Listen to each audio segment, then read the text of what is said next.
Greetings and welcome to In Your Head Productions. My name is Warren, but who I am is not important at this stage. What we are going to be discussing on this channel is what is behind me, because what I believe we have found, what I believe we have made, what I believe we have discovered is something that has the power to change the world. If you would like to know more and you would like to know how, explore the channel and see the diverse range of topics that we are discussing, because they are all in relation to what is In Your Head Productions and what In Your Head Productions will become. So join me on this journey of knowledge. So what am I trying to get at? What am I trying to say with this? Well, one of the first things that you will notice, or that I noticed when being around the company, was that the fact that it was open there on the wall as an artwork sort of created a field around it. How far this field stretches, I'm not sure, but let's use the room that I'm in as an example. That field leads to a question of, okay, wait, was this all in my head? Was this place that I'm in a making of my own imagination? Which there is the paradox, because it is both yes and no. Yes, that it is a memory, it is logged inside my head as a memory, but it is also not just in my head because I can post it on the internet, and I am definitely a real person. But how can it be both in my head and in reality at the same time? That's ridiculous. That's insane. And, well, I'll use my previous example of, well, I am posting this on the internet and I'm interacting with reality, so it is definitely real, but there were also a number of choices. And the path I took to get here, I decided to put the artwork up. I decided to ponder the mysteries of In Your Head Productions, which also means it's a place of my own making. So in that way it proves that it is both in my head and in reality at the same time. And then maybe you would ask yourself, but how? How is that possible?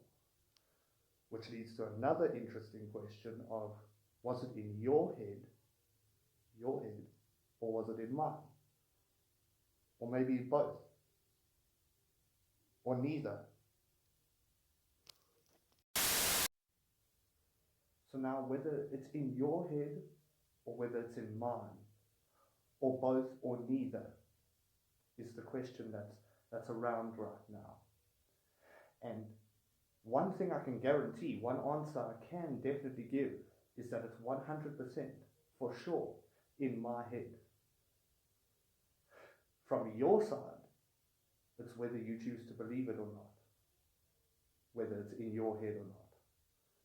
But the fact of the matter is, I am now, if you've watched this, it is definitely a memory.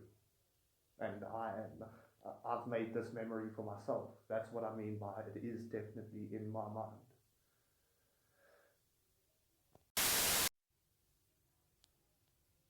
Was this some sort of backrooms experiment? Have I somehow found myself outside the realms of existence? Is this a glitch in reality? And the simple answer is no, it's not the backrooms. This is a real place. I'm in South Africa at the time of recording this. It is a real place you can visit. But obviously, I might move in the future and I might be somewhere else in the future and this place might not be here anymore. But it is definitely real. But what I can say is that it might be a glitch. It could be a glitch from a program that we can't see yet, that has glitched into our reality. Which sounds ridiculous, it sounds insane. It's like, whoa, this is conspiracy stuff. But bear with me. We'll get further into detail. How is it a glitch in our reality? How would I know something like that? And it's because I am one of its constructors. I'm one of the constructors of In Your Head Productions. We are falling down a deep rabbit hole here, which is because my name is Warren. And I don't know much about programming. I'm not a very good programmer. And I'm not the best with computers. I know the basics. I know how to install hardware, I know how to install software, and I know very basic computing.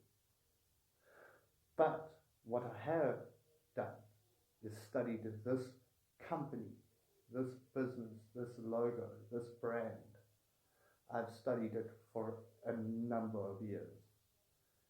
And I'm revealing now what my experience has taught me. But what type of program am I speaking about? Well, I'm speaking about an application. Well, several applications to be honest, but we'll stick to the main one for now, which is, to give you a visual example, it would be like my room. Like there you see my office, my room. That is my home page, my desktop, my home. And behind me is a picture of my profile on this company, on this server. Which is weird because it's not really a program yet. This is all in reality that I'm trying to explain this to you. But how would that be a home page? And I would go back to virtual reality. You know, those devices that people wear, that they wear over their eyes? That's what I mean by my home page. So we are talking about a virtual reality program, a VR program, you know, like inside a virtual reality. But that is just the initial phases of the product. I'm envisioning it will one day merge with our reality and become a part of our daily lives. But if it's a program inside virtual reality, what operating system will it run on? Will it run on MetaQuest? Is it going to run on Windows, Macintosh, Android? What is it going to? And my best guess for now, well, I say guess, my best suggestion for now would be that it runs on all of them, because In Your Head Productions is its own thing. It's not necessarily trying to replace an operating system. But won't a program like this be too much for an operating system? Won't it overwrite the operating system? And I'm saying no, it won't, because it's an application inside of it. It can be minimized. If you think of the artwork closing and minimizing into the background as a tray application, all inside the virtual space. It runs in the background, and what its function is, I'll get to that. But that is what I mean when I'm describing what it can do. Why that is important is because I think that is the way operating systems are going to function in the future. And it's like, but to have one of those all the time and all of that, it's too bulky and whatever. And I'm saying in the future, where technology is heading, all of that bulky stuff is going to be inside here. So what will be the purpose of this program or this application? What will be its function? Well, I suggested it as a way of storing personal information about yourself in a way that is non-invasive, that is safe, and that is secure. Why that is important, we'll get to later, but that is one of its core functions. And it's like, but you mean like Facebook or like Instagram? No, that's for social media. That's for storing it to the public and sharing it with everyone. I'm talking about information you want secure for your own benefit. So what personal information are we actually talking about here? Because this is supposed to be non-invasive. What personal information are you going to store within your head productions? And I was thinking maybe some of the programs or applications that you are using while experiencing the operating system, just things you use in your daily life, and maybe tracking achievements and accomplishments that you may have in using those programs, or what you've learned, an accumulation of what you've learned and what you've studied. It also moves on to the physical world and perhaps how much effort you are exerting, how much exercise you do, maybe tracking your stats, your steps, or how much you run, or how much you lift, or just random stats like that is just a few examples of what you want to might store. But why would the company want to store my personal information? That sounds suspicious, that sounds scary. And it's not about the company wanting to store your personal information, it's about why you would want the company to do that for you. And there are numerous reasons why you would want that. Let's say, for the sake of even memory issues, like you can't remember everything, and there's a lot of accomplishments or feats that you have done that you might not be able to recall off the top of your head. But this has that information stored. And the accumulation of all those stats that I was speaking about can be turned into a profile or a portfolio that even a company that is hiring you, looking for a job, they can open your In Your Head Productions profile and say, oh, yeah, this person's good at that. They know how to use this. I want to hire them. But what is another purpose for this information that the company or the application will be storing from a user or an individual? And this is going to sound like science fiction or something that is very far off, but I believe the application will one day be able to measure brain waves and brain frequencies. The more time you spend in it, the more of a baseline for how your mind works, and the things you like and the things you don't like, the more that the company will be able to learn, so that that information, your life, can be recalled at a later stage. Which sounds, like I say, it sounds like science fiction, and we might be centuries away from it, but we have to start somewhere. I think I'm getting way ahead of myself, and I'm talking about things that will happen in the coming decades and in the coming centuries that humans are alive on planet Earth.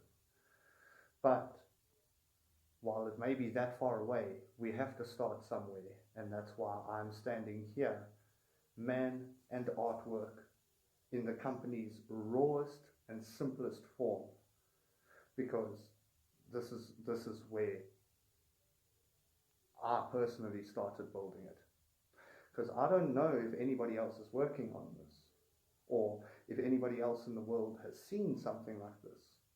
Because in 2025 it is difficult to be original, to come up with something new, because it all seems like it's been done before. But I don't see this on the news, I don't see it in advertisements, so that's why I'm here talking about it now. Why will this information need to be recalled? Why would the application need to recall personal information about someone? And this is a subject that is very dodged. People dodge this topic. They don't like to talk about it. It makes them uncomfortable or uneasy. But the way technology is moving, we have to get into it eventually. And I believe that that process of recalling that information is going to be essential when transferring a conscious mind into a machine, or a body, a machine. Why would we want to do that? Well, I believe that process is going to be essential when human beings go about colonizing a galaxy or a solar system. It is going to be essential to be able to live longer, to travel further distance. I mean, what a lunatic, am I right? I mean, I'm talking about things that might sound like I've lost touch with reality. But many will agree with me when I do say that in order to explore the universe, if you have any idea of how big it is, you will know that you need to live longer than 100 years. That's just a fact. Things are too far away, there's too many planets and stars and galaxies. There's also the personal information side of it that also sounds dodgy, it sounds sketchy, it makes people scared and uncomfortable, And the company or the application or me, I'm not asking that of you at any stage right now, because the application is still in development, so there's nothing to be afraid of. I'm just a guy with a picture as a. But let's not get too much into the future talk for now. Maybe you might be asking yourself, why is the room black? Why is Warren in a black room? Who lives in a black room? And there are two reasons for that, two main reasons. There's multiple reasons, but there's two main reasons. One is that at the stage of my life where I was in, there was a lot of darkness and temptation that came with this company. So the walls are all dark and they're all black, pretty much representing that. And instead of burying it down, I faced it. I faced the darkness, as you can see. The other reason is that I sort of imagined this would put me in the mindset of the room being, or my office being, a BIOS, like a four-dimensional BIOS, you know, like for computers, and things, like I was in a four-dimensional BIOS. But what is with the mask, is what you might be asking yourself. Why am I wearing this mask? What was I afraid of people knowing who I am? Was I trying to hide my identity while speaking about In Your Head Productions? And the answer is no. This mask is more for my own insecurities and my own fears. Because I don't think anybody really wants to see what's underneath here. It's kind of gross. It's just weird for me to look at, especially when recording and then having to watch myself speak. And I just don't like it, so I wear the mask. But now I've made people curious, so they might want to see my face. And just to show that I'm not scared of showing my face, I'll show you. Are you ready?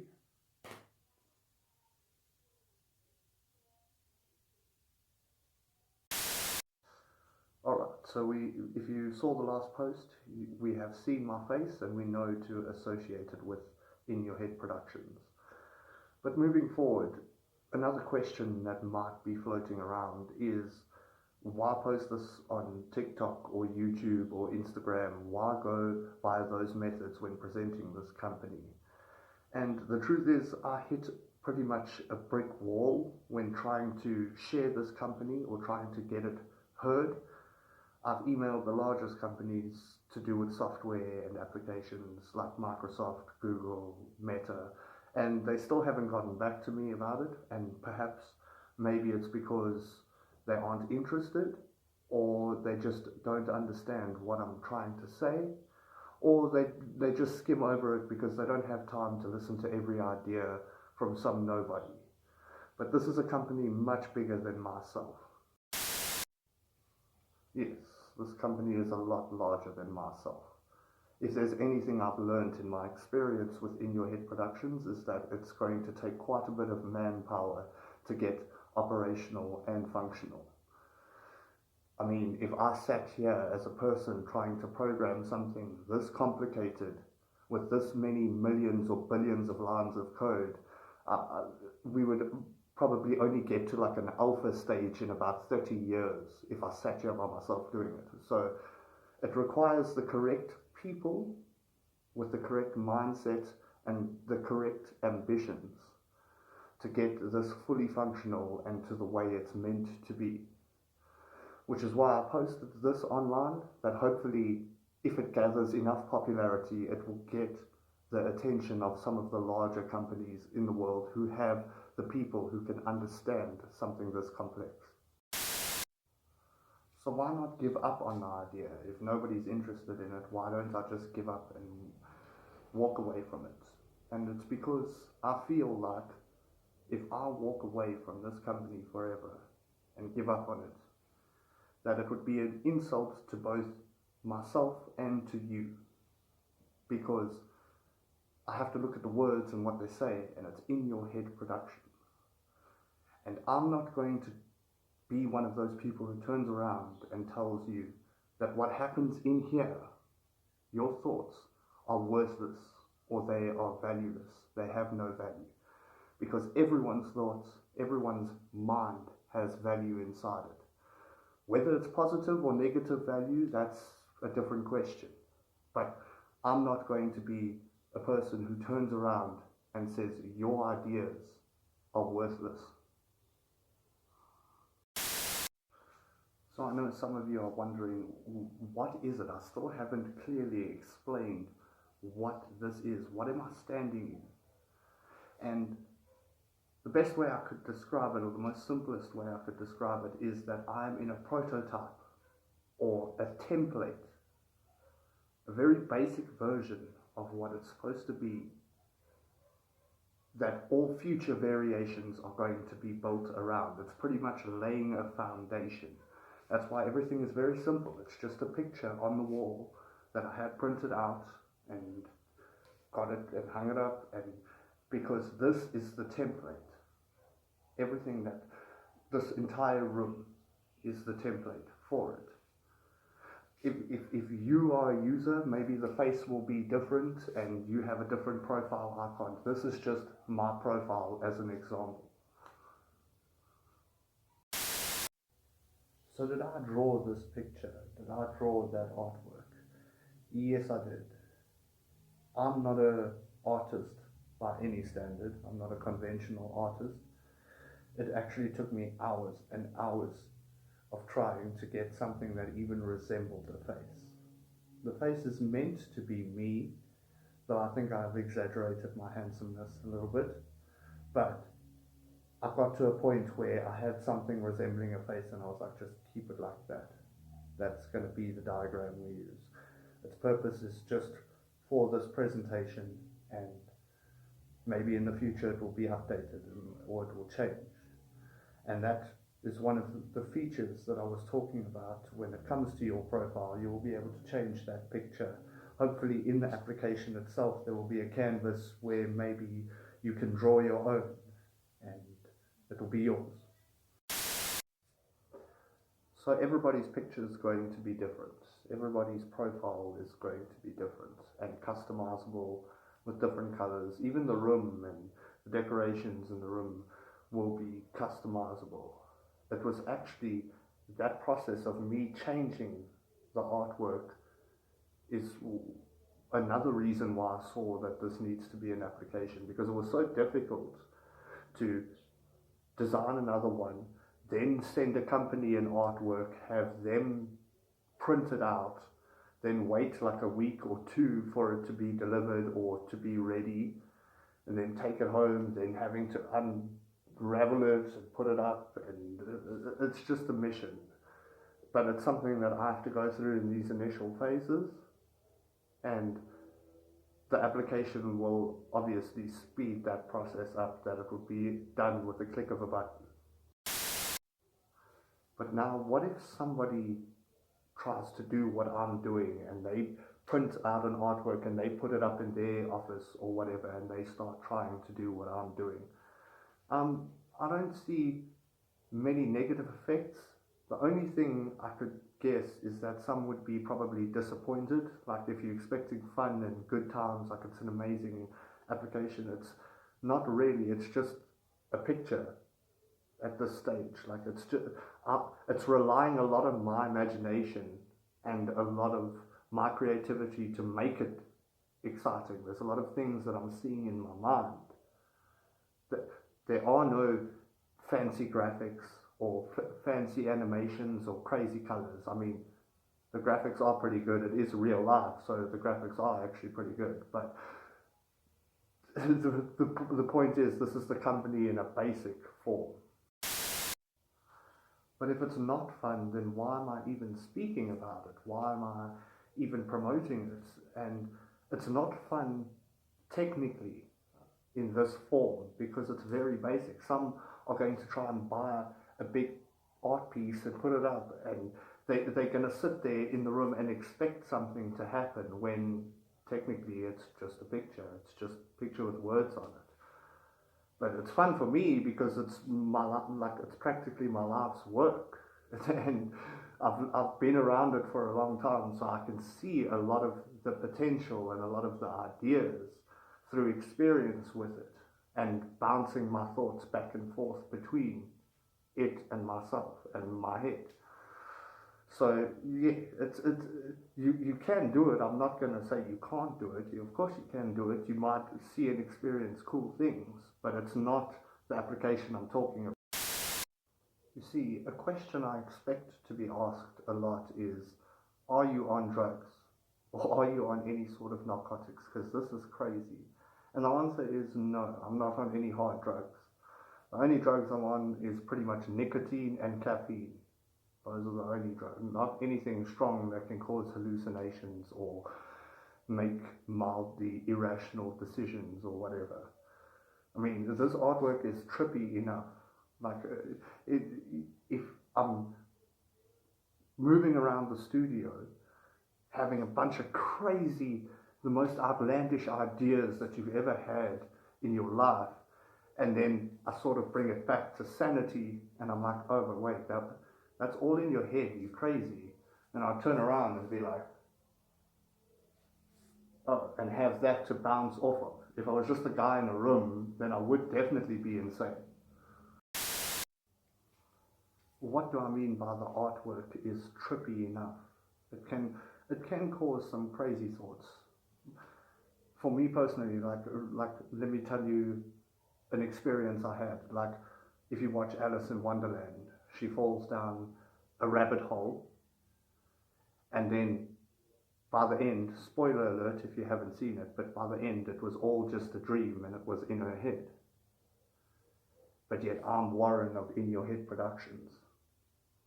Like, just those sorts of experiences, I know it's coincidence and whatever, but like those sorts of experiences that cause like incredible feelings towards art, towards anything really creative. And it's stimulated because the idea bounces back at me and reverberates the entire time, which it can cause some really interesting sensations. I do apologize also if you can see in my eyes that I'm tired or I'm drained or lethargic. It's just that the company or the application can be extremely taxing in this format, mentally, physically, spiritually. It's quite draining because I have to continuously imagine what I'm seeing or visualize it in my mind. I have to visualize all the features and everything. Why it's so difficult? Well, I'm doing this so hopefully in the future other people don't have to do that. That there will be amazing animations and graphics, and there will be a lot of things flying around the room and just a crazy, amazing interactive experience. But for now, this was like my trial. This was an obstacle I had to overcome in my life. How long have I been at this? Well, I've worked for In Your Head Productions for the better part of the last 15 years. I would say in total, in hours, I've been within 5 to 10 meters of an In Your Head Productions diagram for about 13 years, 20 hours a day. There was a 2-year gap where I gave myself a break and I had to get away from it for a while, but I never stopped working for the company or thinking about it. But that's a whole different story. But why I would do something like that? Well, eventually I saw it as a test. It was like the internship where they say, okay, you put in a blender that never stops. What do you do? And here I am 15 years later still talking about ideas. So how much is something like this going to cost to develop an application like this? Well, it depends if you're the user or if we are developing it. To develop it and to create it is going to cost quite a bit, I would imagine. At least several billion. But the potential for profit is somewhere in the trillions, somewhere around there.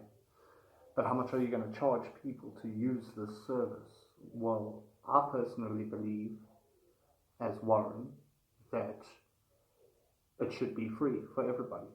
The service should be free. But if it's free, that's not a very good business model. How is it going to make money? Oh, the company has other ways of making money. which I will reveal in further videos. It's just I believe this should be free for every user out there who wants fun. Some don't believe that I've been at this for 15 years, which is okay. I mean, all you need to do is go look at my Instagram profile. You'll see some of the photos there of me with the artwork are nearly 10 years old. Even my Facebook profile says I've been working at In Your Head Productions since 2011. But that's not really the point here. The point is about In Your Head Productions and the application. Even the template that I've created here applies to other companies as well. Like sometimes I imagine the artwork as an Apple logo, sometimes I imagine it as a Google logo or a Meta logo or a Windows logo, and the way it minimizes and opens, and you have a profile and you have a username and biometrics and all of that. So maybe I may have inadvertently helped develop operating systems. I don't even know at this point. But I've been at this for a very long time, and I have quite a bit of experience when trying to improve a logo. I mean, 13 years, 20 hours a day, that also doesn't sound believable. But it is true, this is a true story. It equates to around 32 and a half years of just working at a company. But doing what? Doing what? Well, there's everything from mopping and sweeping the floors to making beds. I have a bed in the studio, I moved into the studio, to getting coffee, to designing spreadsheets with massive numbers and figures and things. There are also books that I've written. I've got about 5 books worth of journals that are like pretty much my experience and the ideas I had while working here. There's also the training I did, which is recently. I went from being 130 pounds to 210 pounds in the space of 2 years. There was that training. So yes, I did make music as well, but like I say, it wasn't anything really good. It wasn't spectacular or life-changing. I mean, the last song I ever made before I went on the other branches of In Your Head Productions, the last song I made was something that I'm quite proud of. I mean, it was decent, but it wasn't like a smash hit or whatever, but it was decent, and it can qualify as being called a song. But anyway, I've got off on a tangent there. My main point is that I picked up a lot of experience just being around the artwork, and I have technically been at work. That's why I say it's 32 and a half years of 8-hour shifts. I'm sure some people were wondering, how did you get from 13 years to 32 and a half years? 13 years, 20 hours a day is about 32 and a half years, 8-hour shifts. I feel like I must apologize for the last couple of posts. I've been talking about myself a lot, and that's not really what this channel is about. It's not really self-promotion, but I feel like the things I was saying did have to do with In Your Head Productions. I've performed various duties for the company, be it ad hoc or otherwise. I mean, some parts of my days I'm just walking up and down and pacing and listening to music and thinking about ideas of what's next, what more can I add to this. And I've walked thousands and thousands of kilometers in front of it. It's actually insane. Well, it's like a pendulum, like when I'm walking, and it's almost like one of those old clocks, and maybe that's why I'm posting on TikTok, and it has something to do with that logo. I don't know. I feel like I must apologize for the last couple of posts. I've been talking about myself a lot, and that's not really what this channel is about. It's not really self-promotion, but I feel like the things I was saying did have to do with In Your Head Productions. I've performed various duties for the company, be it ad hoc or otherwise. I mean, some parts of my days I'm just walking up and down and pacing and listening to music and thinking about ideas of what's next, what more can I add to this. And I've walked thousands and thousands of kilometers in front of it. It's actually insane. Well, it's like a pendulum, like when I'm walking, and it's almost like one of those old clocks, And maybe that's why I'm posting on TikTok and it has something to do with that logo. I don't know. But anyway, look at the spooky. So are there any other strange effects that I've noticed around the company or around this application? And well, while we are on the topic of music, and I have been speaking about music for the last couple of posts, there are a number of songs, both mainstream and indie songs, that take on either a whole new meaning or their meaning is amplified when in a studio setup like the one I've got. And I'm sure you're probably thinking, how can this be? I mean, the songs are already good, but when in a space like this, like for example, if I use the song Zombie by the Cranberries, what's in your head? I mean, what's in your head? What's in your head? Zombie, zombie, but that's just one song. If you've ever heard Paper Cut by Linkin Park, it's like he's paranoid looking over his back. It's like a whirlwind inside of his head. It's like the face inside is right beneath the skin. Is it cool that Taylor Swift said all that? Is it true that you're in her head? Selena Gomez believes you're stuck in her head and she can't get you out of it on her pathway back to you. Gorillaz, Clint Eastwood, feeling sensations that you thought were dead, no squealing, remember that it's all in your head. I mean, Jason Derulo loves singing about things in his head. He hears symphonies in it every time you get undressed. Adam Levine from Maroon 5, Animals, still in his head, forever stuck. There are many more. And it's like, we need more examples than that. Well, you could say Ears, Replay. Shorty's like a melody in his head that he can't keep off, got him singing like na na na na every day, like something off a poster. Tattoo, all the things she said running through my head. Even the great Ariana Grande believes it's all in her head, as strange and bizarre as it sounds. Now, I'm by no means saying that In Your Head Productions takes credit for these songs. That is all on the talents and the genius of the artists themselves, the producers and the writers. But what I can say is that it definitely does have a certain effect when in a situation like this. And it's kind of beautiful to watch, because while the song amplifies the company is also amplifying the song. Those were some big names that I mentioned earlier, important people, talented people. There were popular songs as well, hundreds and hundreds of millions of views. But the ones I listed were just but a few. There are thousands and thousands more songs like that have that special bond with In Your Head Productions, be it inadvertently or not. And in the future, there will probably be hundreds of thousands more, thanks to AI and how quickly AI makes music. But one thing I can say is that I am grateful to each and every one of those artists, because without them, I might have lost faith. I might have lost belief in what I was doing. Sometimes when I used to hear their songs, like it used to give me inspiration or motivation to keep going, because I know we were definitely onto something here. So one thing is for sure, we will definitely not be short of theme music when it comes to In Your Head Productions, which is great. But you may be asking yourself, what is the artwork doing now? It keeps changing colors. What's up with that? And this studio does that every night. It's just a small decoration. It's LED lights. It's not anything spectacular or special, but it gives it a nice feel and a nice mood. The company is installing itself into reality, except this installation takes years and years and decades and maybe even centuries.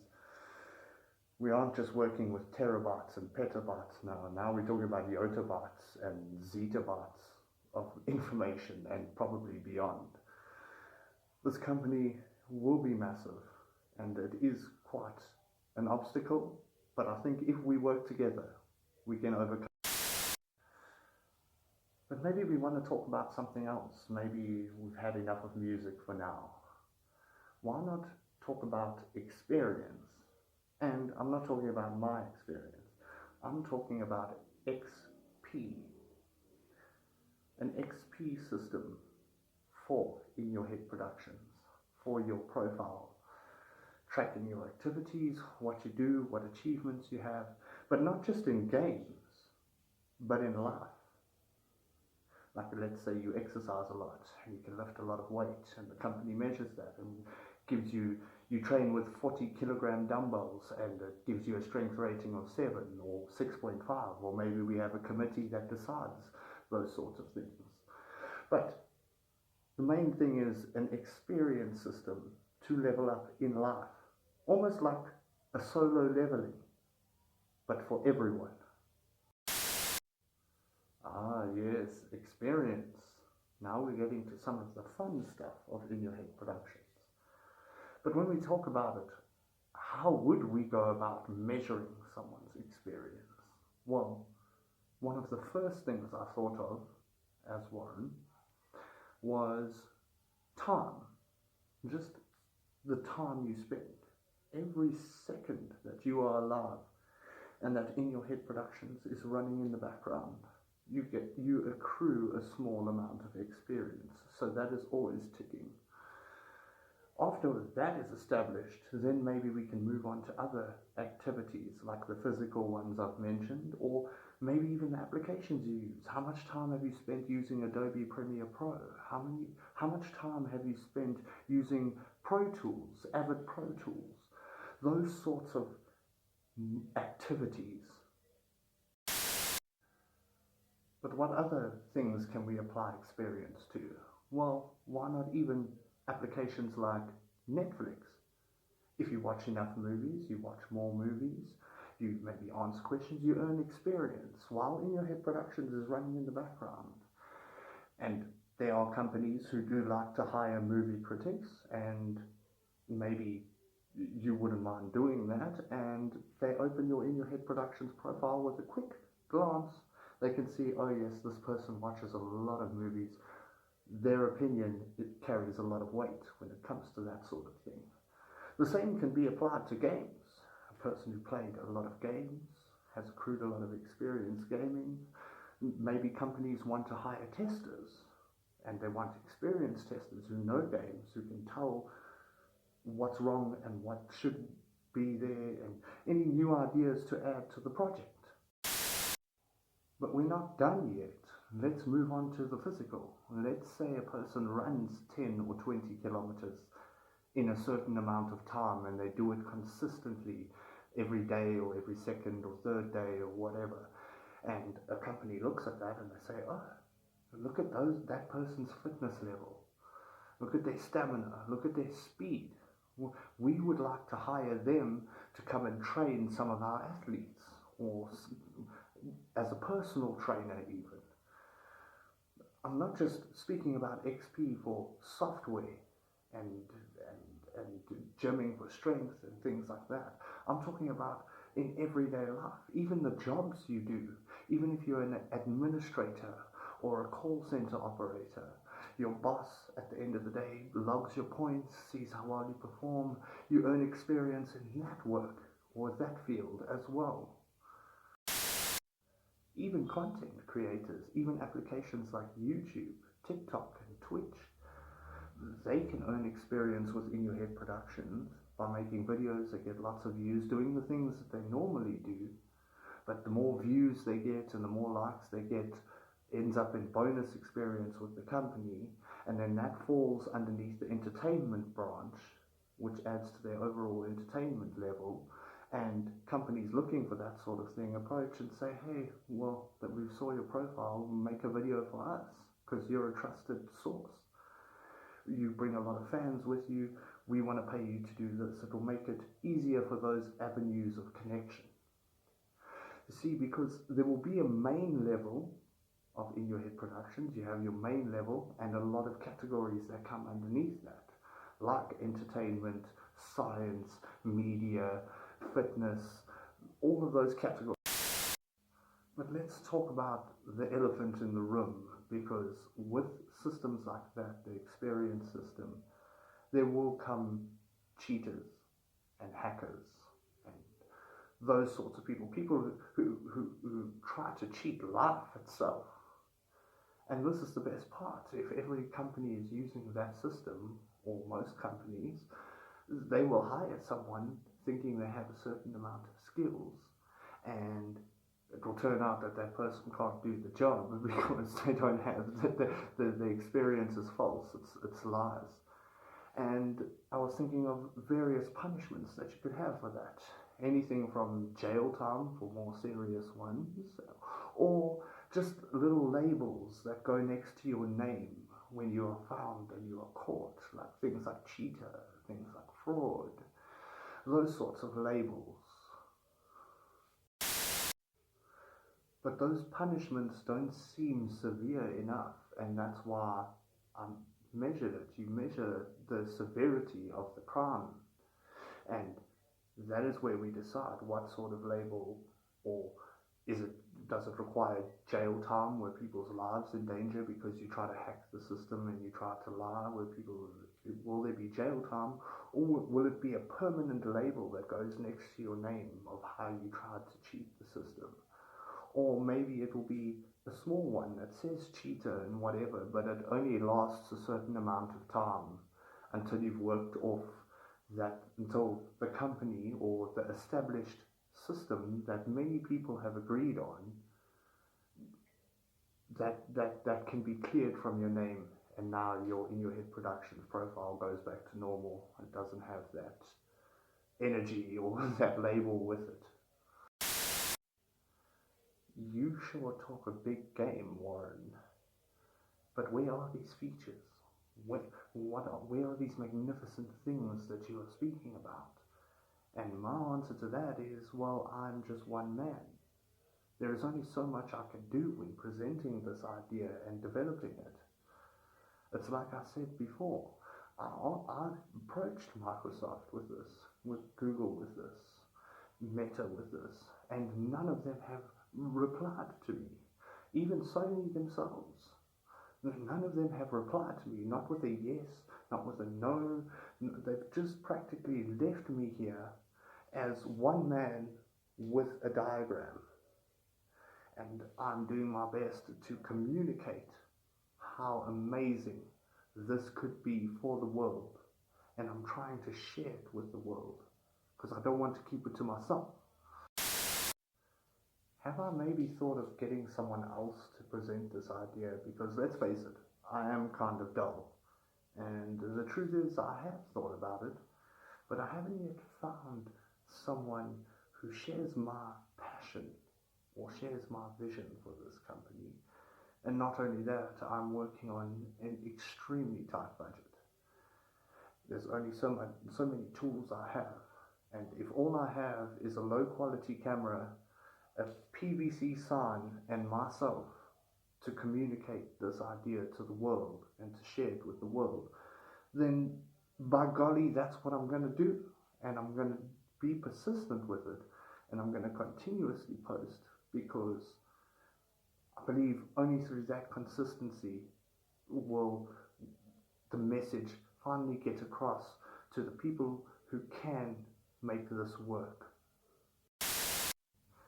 Does it bother me that at the time of this recording, I have approximately 0 followers? I mean, what a loser, am I right? Well, not actually, because it's a fresh account, so I wouldn't expect there to be a lot of followers at this point. I mean, it's only a few days old, but it is also an experiment that I'm performing to see if starting with a fresh account, following 0 people, having 0 followers and 0 likes, starting from there, how long will it take an application like TikTok to get information as important as this to the public? And so far, I can report good results, because there are at least several thousand views, which is pretty much the main goal of this. I want people to see this and I want it to be shared. But the likes to watch ratio is not very good. But on an application like TikTok, I'm not really concerned about that because people are scrolling so quickly through videos that they either forget or they don't want to, or they're just too lazy, which is fine. I mean, I'm guilty of the same thing. I do the same thing sometimes. So that number doesn't really affect me that much. As long as people are seeing it, seeing in your hit productions, that's what matters. But what about the criticism that you're going to face, which I'm pretty much ready for, because I know I'm pretty silly at times and stupid at times and a bit slow, but I'm more interested in hearing what the criticism of In Your Head Productions is, because I would find it hilarious if somebody called In Your Head Productions stupid. Like, that would just be funny to me. So yeah, I'm not really too concerned about critics and internet trolls. I mean, most of the things they're going to say aren't much worse than the things I've already said about myself or thought about myself while pondering the mysteries of this company. But the reason why I find calling this company stupid is when you think about it, like actually what it represents. Imagine calling something In Your Head Productions. Imagine calling that stupid. Like every thought you've ever had, everything that has come out of your mouth, everything, even your brain, like you're calling it stupid, like you've never had a genius thought in your life. It's kind of weird. The company sort of has a natural defense mechanism built in for that sort of thing. So I'm not worried about that either. But what about the tech giants that I mentioned, like the Googles, like the Microsoft, like the Meta, or even Nvidia? They all seem like they are light years ahead of In Your Head Productions in terms of the applications I'm speaking of. And I think about that from time to time, but at the same time, I realize that as well as a starting point, like where I am right now, as well as a starting point, this is also a finishing point, this studio template or this application template. It's very strange to describe, but there are certain limits and there are certain boundaries that no matter how advanced technology becomes, it cannot cross without the aid of In Your Head Productions. It's a certain algorithm, it's a certain way of thinking, it's a certain mindset.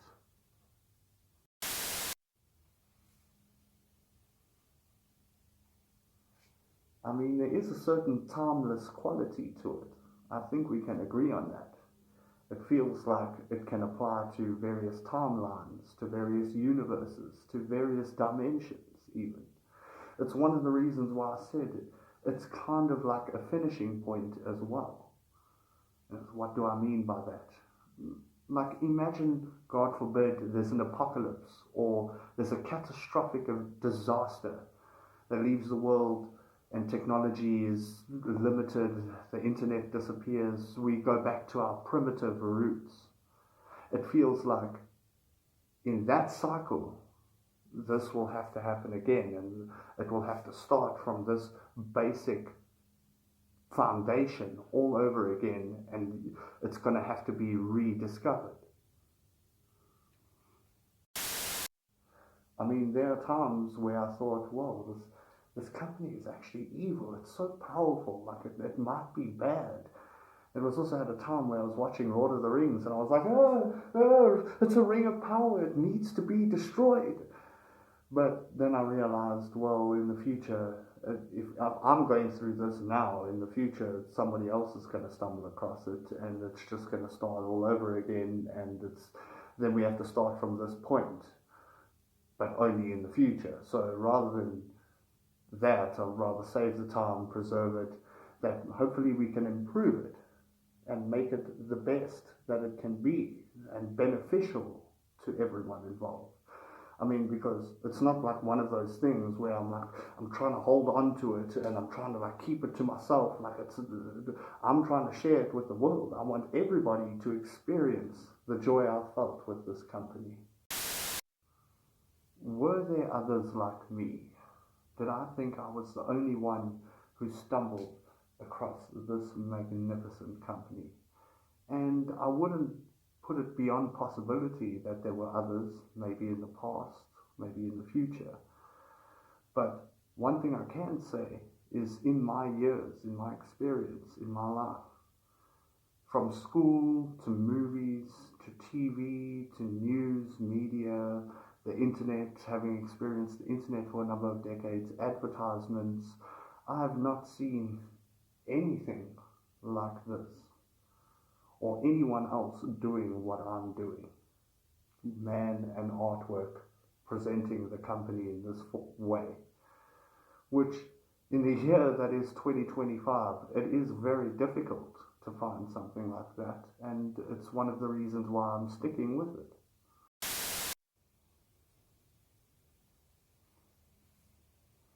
It's just a bit of RGB tuning.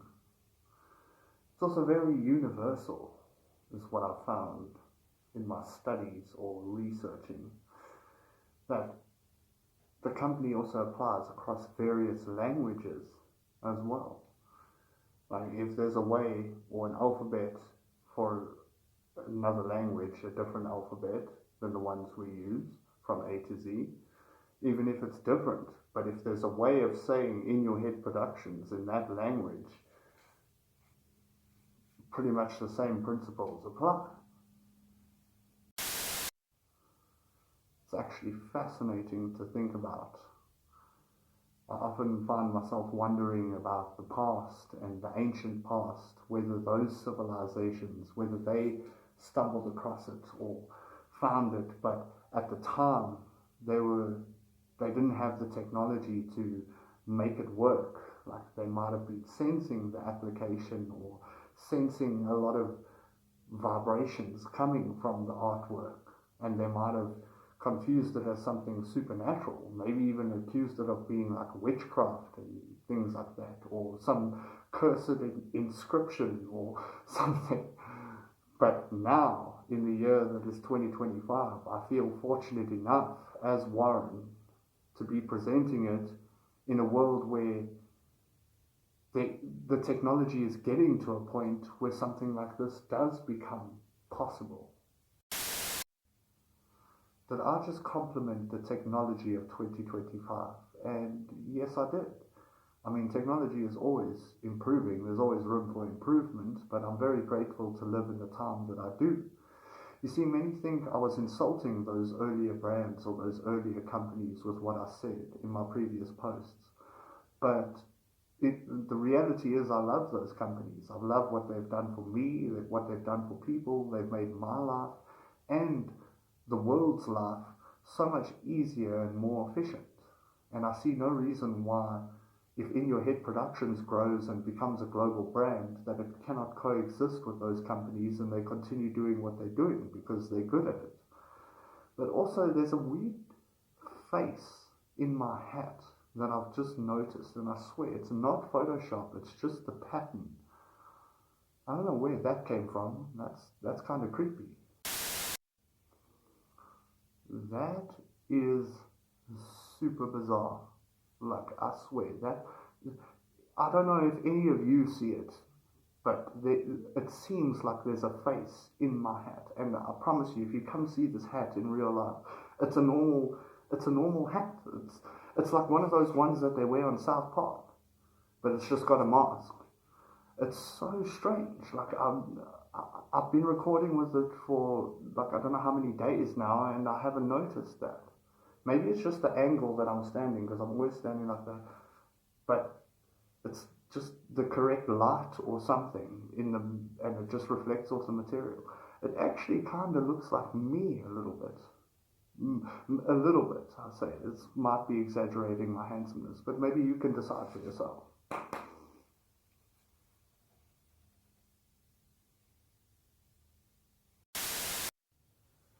I don't know, maybe it doesn't look like me, But I think we can agree that there is definitely a face there, like you can see it, like it's in my hat. I've I've had I've had this hat for years. I swear, there's photos of me with this hat from years ago, and I've never noticed this. Like, I think it's just everything is lining up. The light from my phone and the light from the windows on the side, like it, it's just highlighting this face, and I don't know. I find it fascinating. The studio does stuff like that sometimes. Like, there's a lot of strange happenings and occurrences in the acoustics of it that convince me to keep going. Like, they're just, I take them as little signs, but they are probably coincidence. But it's interesting.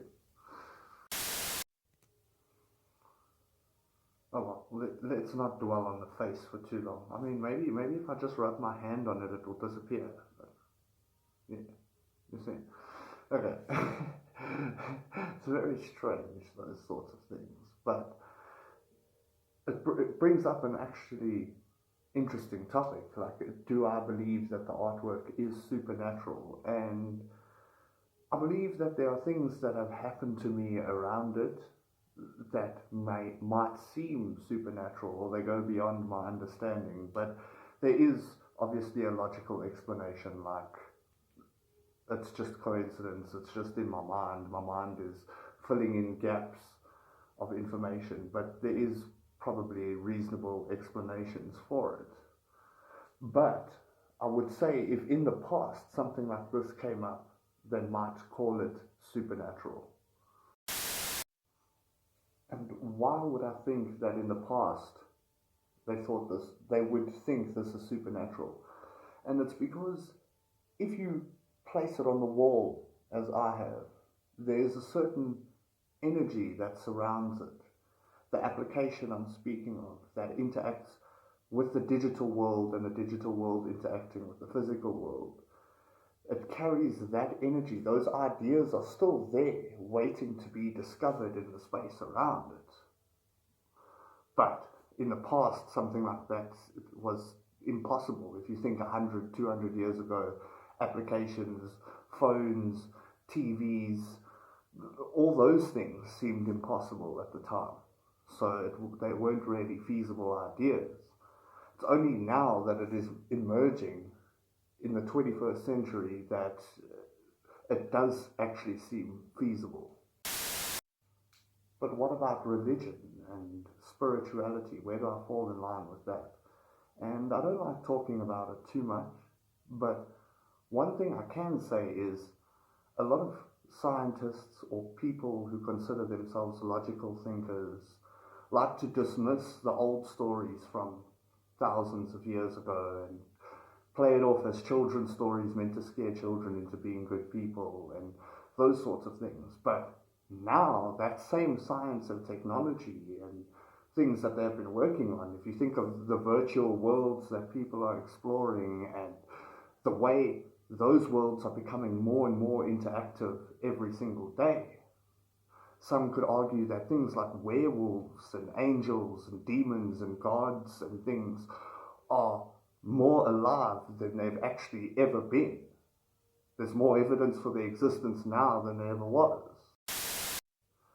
So even places like hell and Hades and the underworld could also be considered more real now than they've ever been in history, thanks to technology and the way it's becoming more interactive and people are spending more time in these places.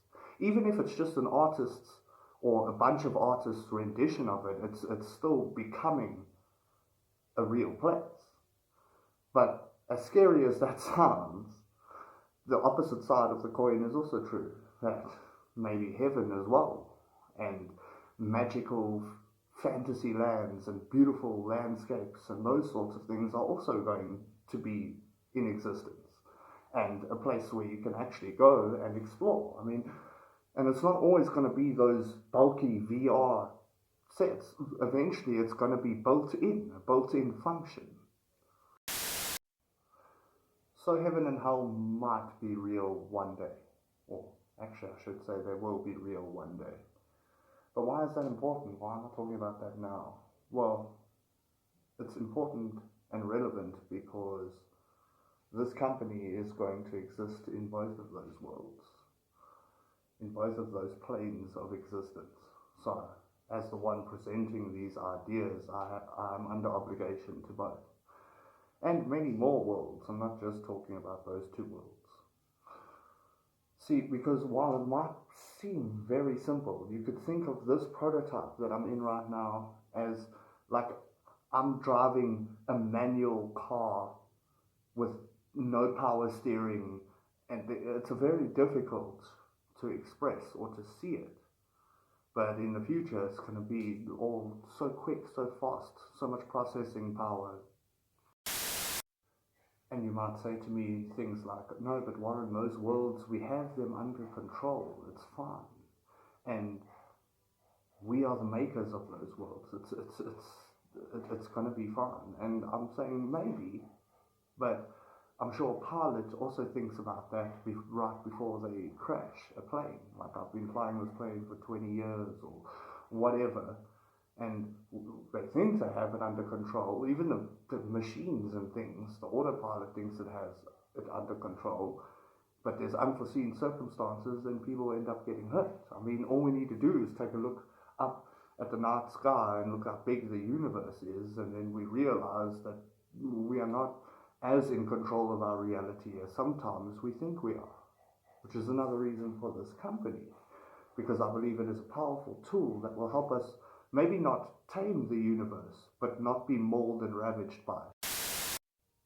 I suppose I could use that metaphor for me as well, of the pilot crashing a plane because he thought he had it under control and whatever, but the difference here is that I'm under no illusion that I have this entire company under control, because it is a wild idea and it covers a wide range of areas and departments and things like that. And that is why I've been asking for help with it, because I believe it will require collective effort. These videos are pretty much a call for help, like as to what do we do with this? Because in the end, there's going to have to be people who work at In Your Head Production, or beings that work at In Your Head Productions, and then there's also going to be the customers and the users who just want fancy features and they just want things to just happen automatically. Why am I not under the illusion that I control In Your Head Productions? Well, there's a very simple reason for that. Because to control In Your Head Productions, the entirety of it means to control the minds of pretty much everyone. To control the minds of any beings with a head, and which is just too much responsibility for one person to handle. I mean, it sounds like a dictator's dream, doesn't it? But in the end, they'll realize that the responsibility is too much, it's too heavy, especially if you've got your own life to live, and now you have to worry about everybody else's life. So in that way, the company is also beautiful, in that it resists trying to be controlled by one person. It's a sort of unifier of consciousness, but also capable of allowing individual thought. Ah yes, we are all connected, right? This takes it to a whole nother level. But it is, as I said before, there are going to be people who work at In Your Head Productions, and then there are going to be the users or the customers, that they just want features. Their dream isn't to work for In Your Head Productions. They want to do their own things and live their own life, but they still want some of those cool features, and they also want a virtual space for their mind where they can sit and reflect and, who knows, maybe interact with their own subconscious, and just a nice personal space in their own mind. So yeah, but why would people want to work at In Your Head Productions and go through all of that to maintain all of that? Because they get the user features as well, but if they're well paid, I would imagine they'd be happy staff members. Some people may be watching this sometime in the future and they might get angry. They might be like, why did the TikTok algorithm, or why did these algorithms on the internet hide something this important and this big from me for so long? And I say, don't be angry at the company. I mean, it's all about people. People like seeing cute puppies and kittens playing and falling over, and they like people doing like cool dances and things like that. Like that's what gets the views and the likes.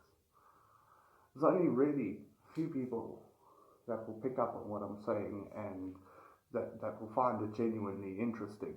And those are the people I'm looking for, because they can help me spread this message and get it to the right people and get it to the right individuals, that we can make this a success.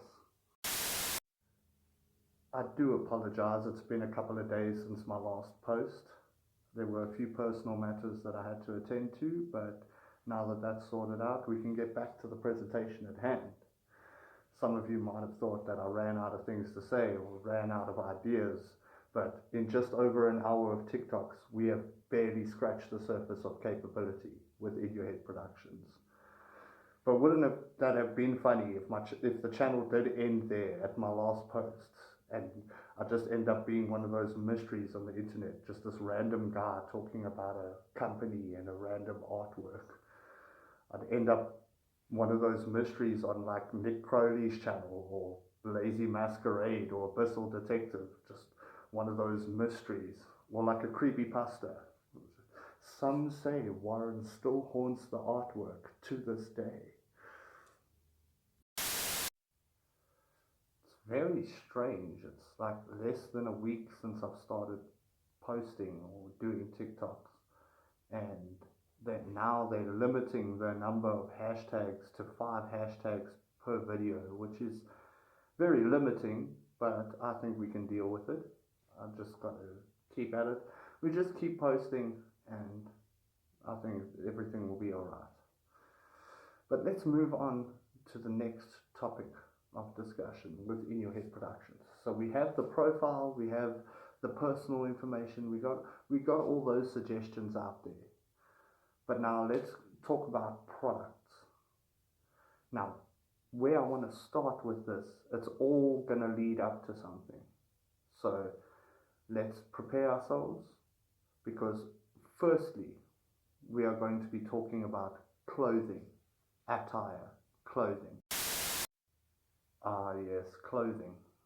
Now, when I say clothing and In Your Head Productions, what direction do we go with this?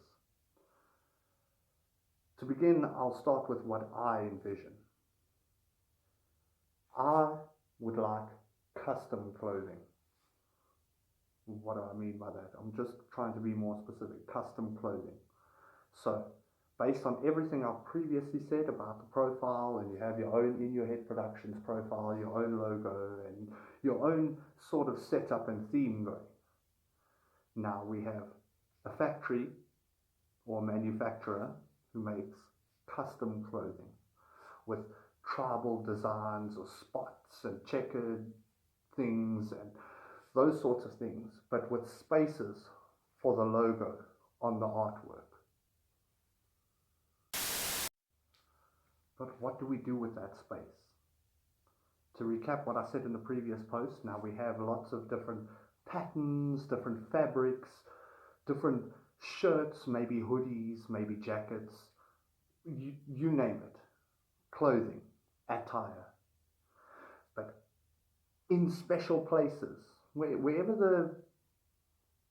the designers are like thinking, or whatever would be convenient, on your side, on your back, on the front, by your chest, by your heart, by your shoulder, just blank spaces in every single design of the clothing. Now, any person who has an In Your Head Productions profile, they'll have their unique icon. So when they order a piece of clothing, you just print their icon in the... But why would that appeal to people, that they have their own logo printed on their clothing? And it's because then there's a piece of you, there's a connection between you and the clothing. Even though designers designed the rest of it, and they designed and they chose the fabrics and they chose the sizes and whatever, even though there were those designers, there's still a piece of you in it because your logo will be in one of those spaces that the designer left. And obviously when you're choosing and you're looking at the catalogue and whatever, you'll know what you've drawn or what you've made and what goes with what. And it's just to add a nice personal touch to connect In Your Head Productions to the customer. I don't know, I want to record this really quickly. It started to rain outside and I don't know if that's going to make noise. But yes, so there's a piece of somebody, whoever they are, whoever designed their own logo and their own profile with In Your Head Productions, there's a piece of them in the clothing that they'll wear from the company. But that sounds difficult. It sounds like a difficult system to set up. Initially, maybe, because I don't think anybody does stuff like that, or any clothing companies do things like that. But once it's set up, it's easy. It's from In Your Head Productions, from an In Your Head Productions user or customer to In Your Head Productions. Therefore, the artworks will all be in the same format, the same pixels, the same whatever, and all they need to know is whether they need to dye it or sew the logo in or imprint it or whatever. And it's also like a nice flex for people. Like they're wearing their own logo around, their own personal one. Not that exact one that I've got. Like that would be on my clothes. But somebody else would have a different looking icon or a different looking logo. And it's like a nice flex when people compliment you on your outfit or whatever. You're like, yeah, well, I helped design it as a user. You're like, that's my logo there. That's mine. And there's like a collaboration between the staff of In Your Head Productions and the user, which is brilliant. And the user didn't even have to do any extra work. They just had a profile and they just did the normal things with the application. This all sounds expensive. And yes, initially to set it up is expensive. But the potential for profit is exponential and it's long lasting. But I don't get it. You said it's supposed to be free. Is this going to be a free service? Well, no. The clothing is from like an In Your Head Production store or something that you can go buy from. That's how it will be set up. Like the application and that is free, but people will still have to pay the normal prices for clothing. It's just this time it's custom clothing, kind of. It's like semi-custom. It's their own. And so you obviously have the cheaper ranges and you have the more expensive ones. We might even print for free for certain In Your Head Productions users who have a lot of experience or they've made certain lifetime achievements or whatever, and they can get like some free clothes from us. Or, like little reward programs like that, just sprinkled in there. Just sprinkle it in. But I don't get it. You said it's supposed to be free. Is this going to be a free service? Well, no. The clothing is from like an In Your Head Production store or something that you can go buy from. That's how it will be set up. Like the application and that is free, but people will still have to pay the normal prices for clothing. It's just this time it's custom clothing, kind of. It's like semi-custom. It's their own. And so you obviously have the cheaper ranges and you have the more expensive ones. We might even print for free for certain In Your Head Productions users who have a lot of experience or they've made certain lifetime achievements or whatever, and they can get like some free clothes from us. Or, like little reward programs like that, just sprinkled in there. Just sprinkle it in.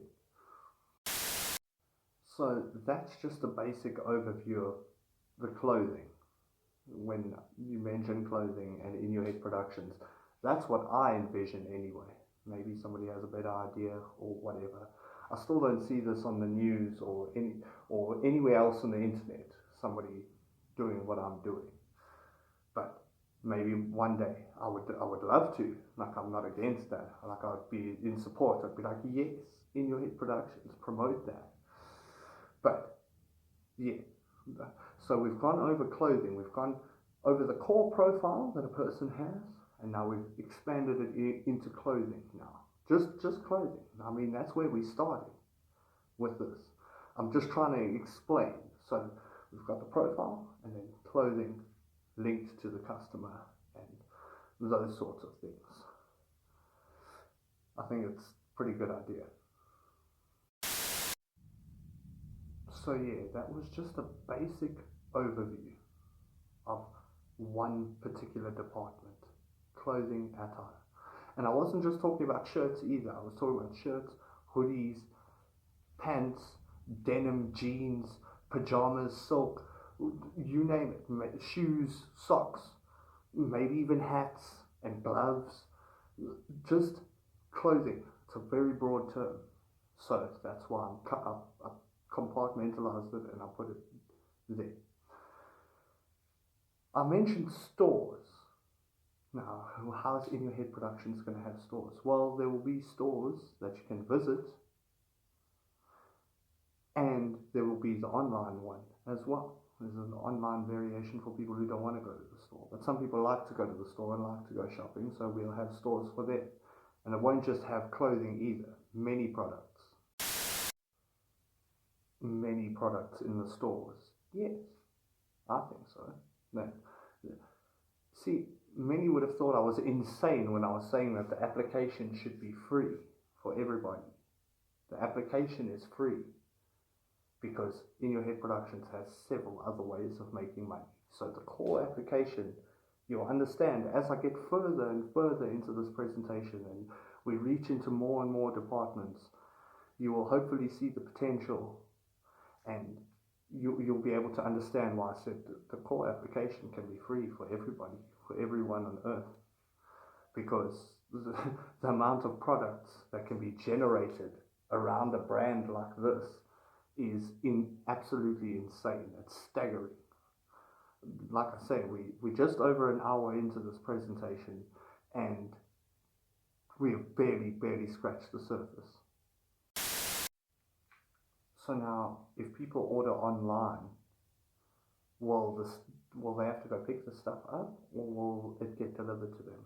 And this is now another interesting part of the company where I was thinking, well, depending on the size of your order and how much it weighs or whatever, you could have it delivered by drones, like automated drones that just know they have their routes planned, they have their area of where they fly, that they're not obstructing air traffic and planes and things like that, and they have their own designated routes that they fly, and they deliver to people for smaller packages that don't really weigh too much. For heavier stuff, I would imagine you could even, well, in the future there's probably going to be self-driving cars and vans and things that could just automatically come and deliver to your house and let you and ping you when they. But wait, self-driving trucks and delivery services and things like that. You're stealing people's jobs. The robots are stealing people's jobs. No.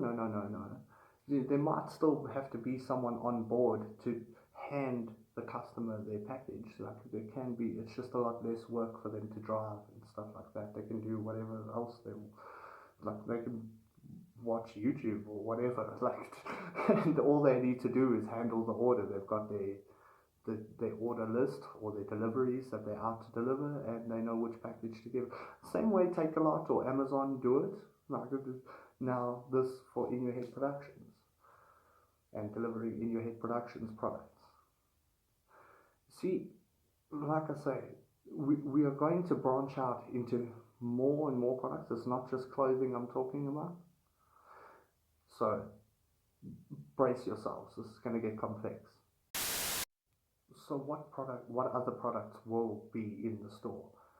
Okay, well, let's start somewhere else relatively simple. Like, why don't you start with toiletries or bathroom stuff like soaps, toothpastes, deodorants, fragrances, perfumes, colognes, that sort of thing.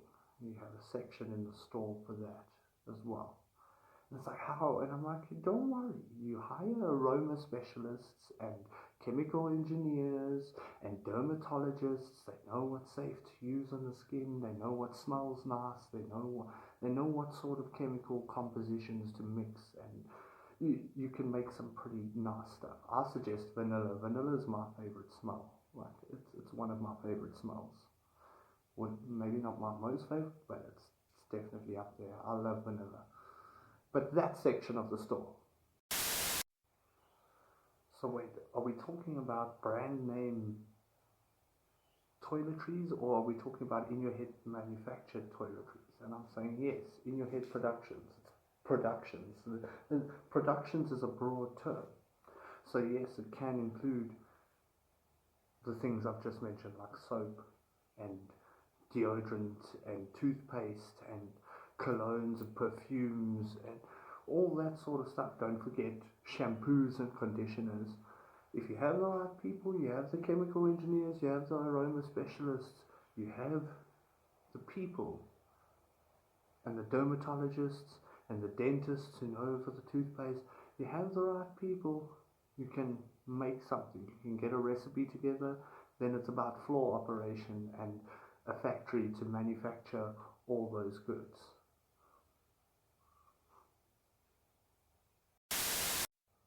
Okay, so we're still describing the store now. Now we've got the clothing section, we've got the toiletries section. So people are dressed fresh and they are actually fresh with hygiene and stuff. So we've got those sections in the store for now.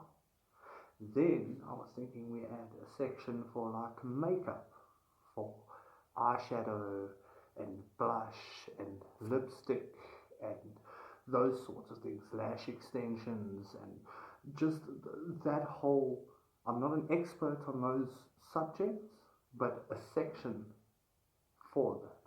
Pretty much feminine products. So people are looking good, they're smelling good, and they're clean, and now they look good as well.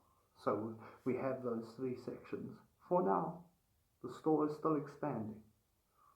I feel like I'm playing one of those indie games where I'm stacking shelves and I'm stacking shelves in my mind of how we're expanding the store and the range of products in this store that I'm envisioning. This is coming from imagination. So, yeah, the toiletries and the makeup department and hair dye and all of that stuff, will that be custom with the logo and whatever? No.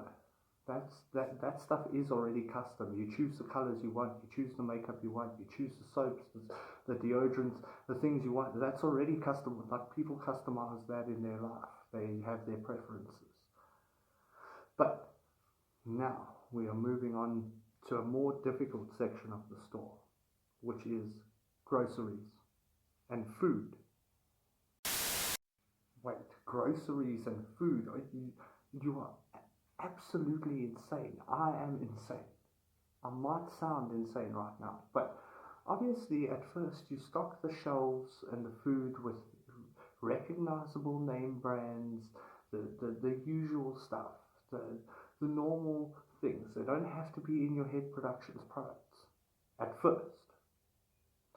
But as time moves forward and maybe some farms and land get purchased, then we can start to ease in our own meats, our own cows, our own chickens, our own pork, our own milk, our own potatoes. You can make chips from potatoes or just potatoes as themselves, apples, oranges, fruits, bananas, those sorts of things.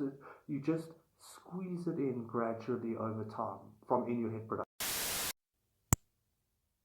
But that is insane. The things you're talking about, that takes farms and it takes a lot of land. And I'm like, yes, over time. Even some farmers would like to be a part of the In Your Head Productions family. Like, we don't own the land or whatever, but they do work for In Your Head Productions. Or we have our own land that we've purchased and grow stuff on, with farmers and irrigation specialists, soil specialists, and they know what's going on. They know biomes, and they know how to grow certain things in certain conditions in certain places. There are people who are qualified to do that sort of stuff. I might not be, but there are people out there who know what they're talking about when it comes to that sort of thing and cultivating land. And they grow all sorts of things, even sugar cane and those sorts of things, sugar for sweets and confectionaries and desserts, and just there will be that section of the store. Right?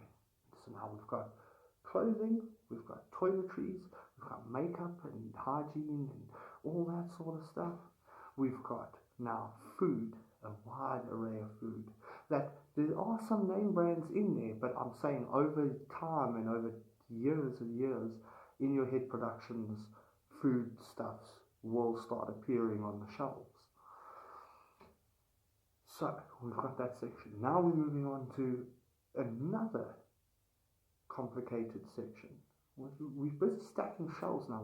The store is looking pretty good. Like, there's quite a wide variety. Now we're going to add a technology department. Technology.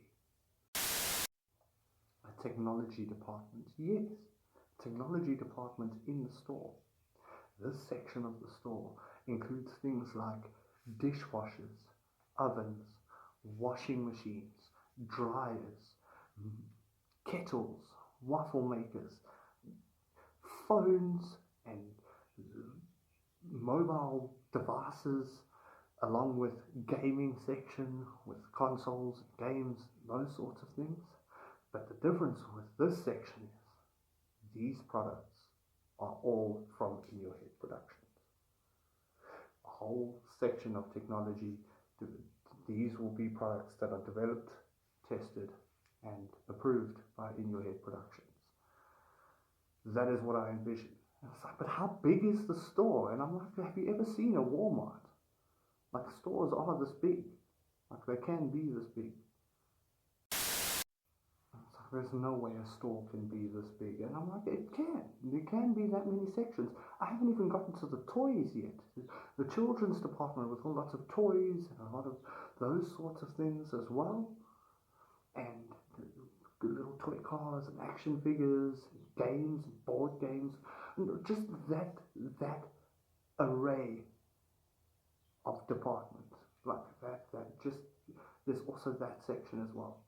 But I feel like I'm talking about the store for too long. It's just like, when I described it at first, it was like I was just talking about clothing, like just a clothing store. No, there's a lot of products that are going to be in the store.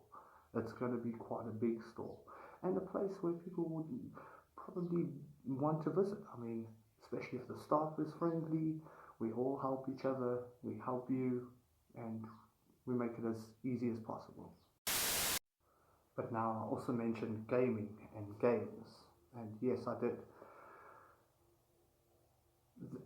But how would In Your Head Productions fit into gaming? Are you talking about like Steam or something? I mean, Steam already has the monopoly on gaming, and I'm like, yeah. But this sort of gaming profile and the amount of experience you accrue with In Your Head Productions, this is now goes beyond emails and passwords. Now this is your profile biometrically linked to you in theme of In Your Head Productions.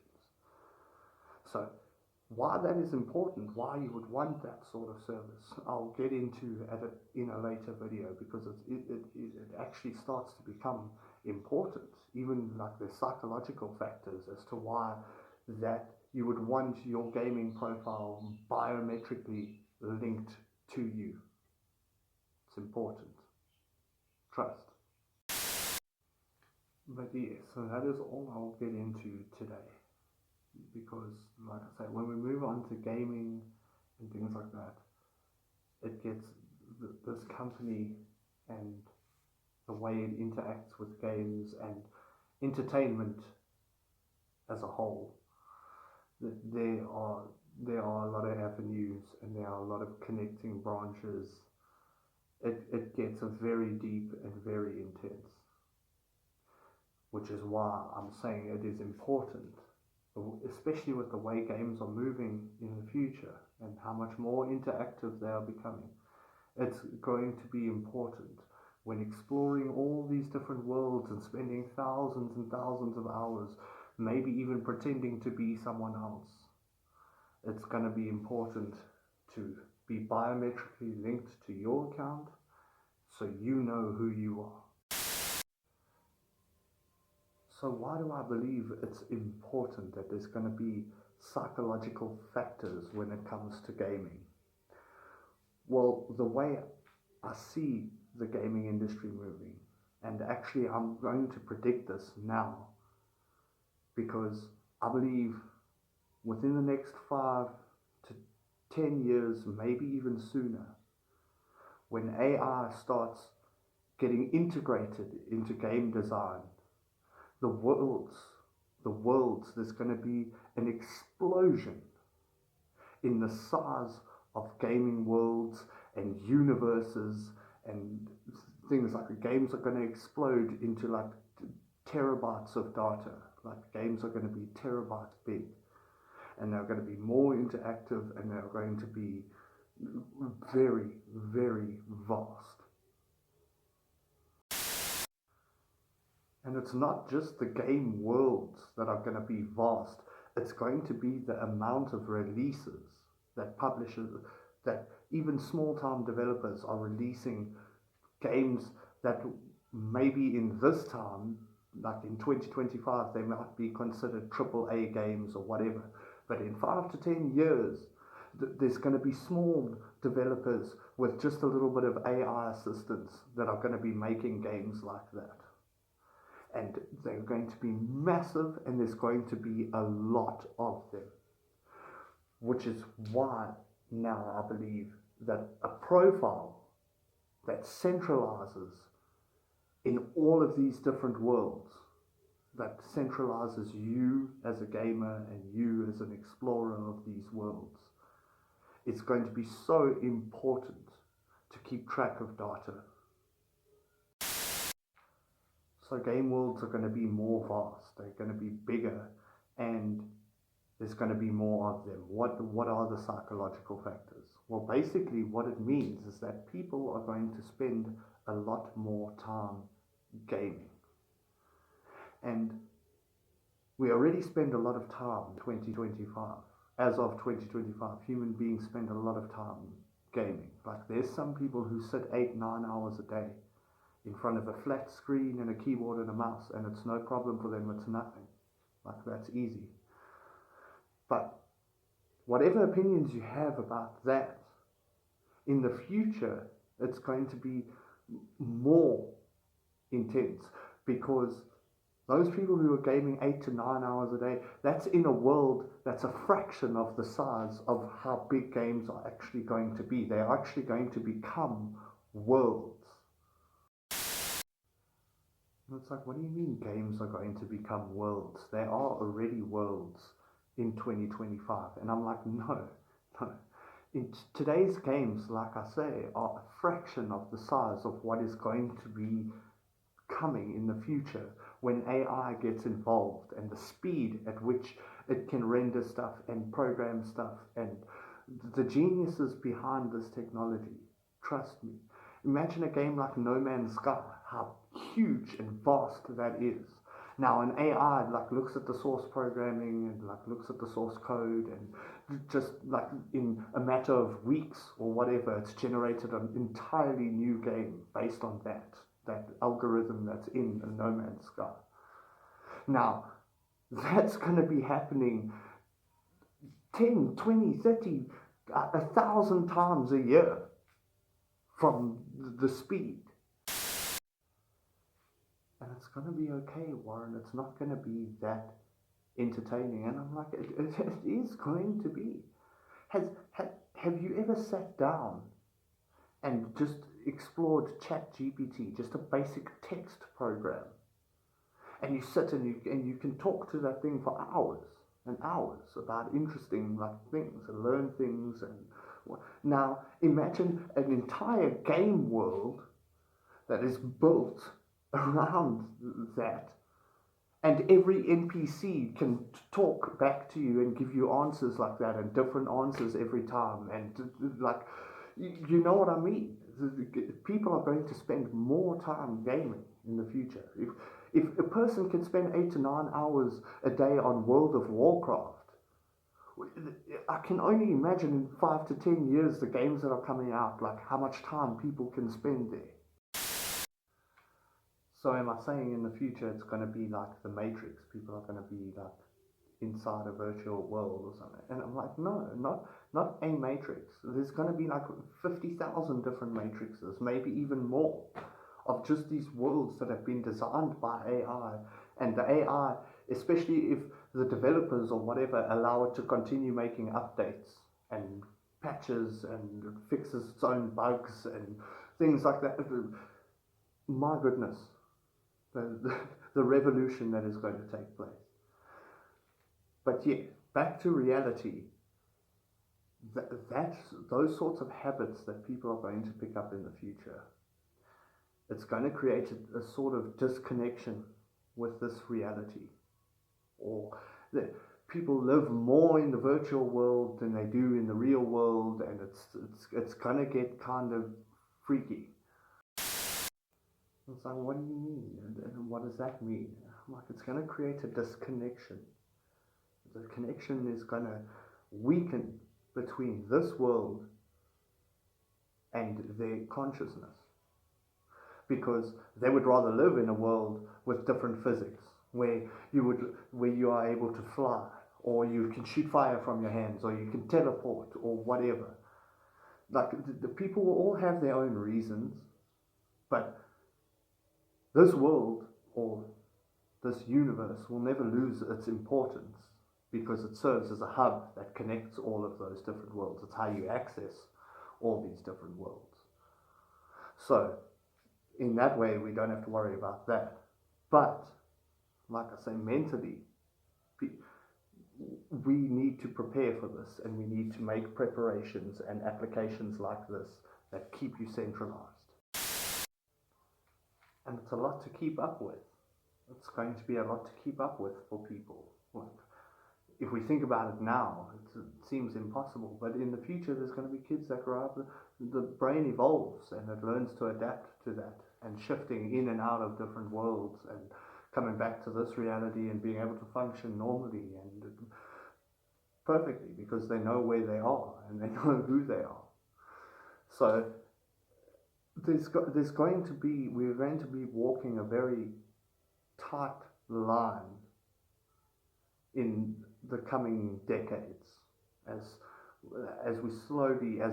the virtual world and the physical world just sort of like mold together and like become a part of each other. You know what I mean? And it's going to create something beautiful. It's not something I'm against. It's just, yeah, we need to prepare for it. So what does In Your Head Productions have to do with all of that, all of these new worlds emerging? Well, it's an interesting characteristic I've found about the company, is that it can exist safely in all those worlds, where the principles are pretty much easy to understand for any world it enters. It can exist in the Marvel universe, it can exist in the DC universe, it can exist in the One Piece universe or the Dragon Ball Z universe. It can exist anywhere and still apply to the beings that live there and inhabit there. So that is one interesting characteristic that I found about the company, and why I believe that we should have a profile, at least in this reality, the hub world that connects all those worlds. We should have a profile. And maybe, I only just thought of this now, if we design such an interactive or such a live world that thinks for itself and it knows how to like defend itself and stuff like that, it will start to identify that people are coming from this world into its world, and that the AI there is like what's actually going on, what's going on the other side in that world, and it starts asking players questions, like it disguises like them in surveys and stuff like that. The AI is just learning about our world and like how to enter our world, and it might like there might be maybe even a war that breaks out because that world wants to conquer this world now, and things like that. And if everything's running on AI, there's certain principles that are similar and they can understand each other. But don't be scared, there are certain fail safes for that sort of thing. And I'm like, yeah, I know, but there was that Tesla guy who drove his Tesla and he was watching Harry Potter or something, and there was the fail safes were all there, but he still died because the car didn't drive properly. So there's those sorts of situations that can emerge when we approach technology in world creation and universe creation. But, like I say, when getting into this realm of physics and this realm, like everything is far more complicated. Like I think beings can't fly and they can't shoot fire from their hands just because, and they can't just teleport where they want to be and things like that. But like that is still a danger, like a world that's wary of our world or learns of our world. But it's just gaming, it's not that serious, there's not that many psychological factors. And I'm like, no, there is. Because even if you take actors, just like Hollywood actors in the past, some of them become so engrossed or so in the part of the character that they actually believe they are that being for that period of their life. And if they've played a lot of characters like that, they do suffer a little bit of like psychological issues, like not knowing who they really are and things like that, because they've been all these different people, like they actually lived as that character for a certain amount of time while they were filming or whatever. And that's just with the movies. Now can you imagine an interactive world where people are living as someone else for a while? Like, can have some effects. But how do we counter that, Warren? How do we counteract that sort of reaction that people are going to have mentally? And it's important for individuals to realize how cool and amazing they are as themselves. And if they have an In Your Head Productions profile, there's always a reason to come back to this world because that's where all their achievements are. They haven't just achieved so much as so-and-so in this game and so-and-so in that game as individuals, because in that world they are only recognized for those achievements. When they come back to this world, suddenly they have the credit for all those actions and all those achievements and all those trophies. So it's also, there's a way of counteracting by remembering how cool you are as an individual. But how do you stay sane? How will I stay sane as one? Well, for me personally, that's easy because I have faith in a creator, and I have that bond with me that will make it a lot easier to navigate and make my life a lot easier as well. Because without that faith or without that knowledge, you are going to be lost and you are going to be completely torn apart by the entropy and chaos that is to come in the next few decades and even centuries. That's the truth. And this isn't a religious channel by any means, or I'm not going to speak about it for too long. Like, I can already sense some rolling their eyes or tuning out or whatever. It's just, if you ask me and you ask Warren, how do you stay sane? My answer is it's my faith in my Creator, and that's the way I can navigate the complexity of the information coming at me. Because without that, my brain would have sizzled and fried. Like I wouldn't have the will to go on and try and even understand. But yeah, that's just for me. It's what works for me. There's various different beliefs and various different schools of thinking when it comes to that sort of thing. It's just, yeah, I found it important for me to state that. And I found it important to state that because many are afraid. They're scared of this AI revolution and robotics and that being integrated into our society and whatever. There are many who are scared, but I'm not. I want it to happen, and I believe it's the way things are going to evolve, and I want to embrace it because it might be hell for some people, but it also might be heaven for other people.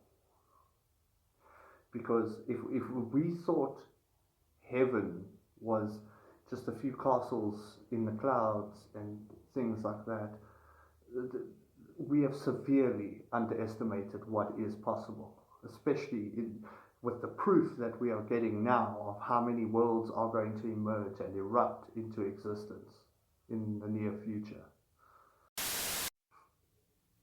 Sorry, we got a little bit off topic there for a few videos, but let's swing it back around into our reality. What about labs, laboratories? In Your Head Productions laboratories. But labs that do what?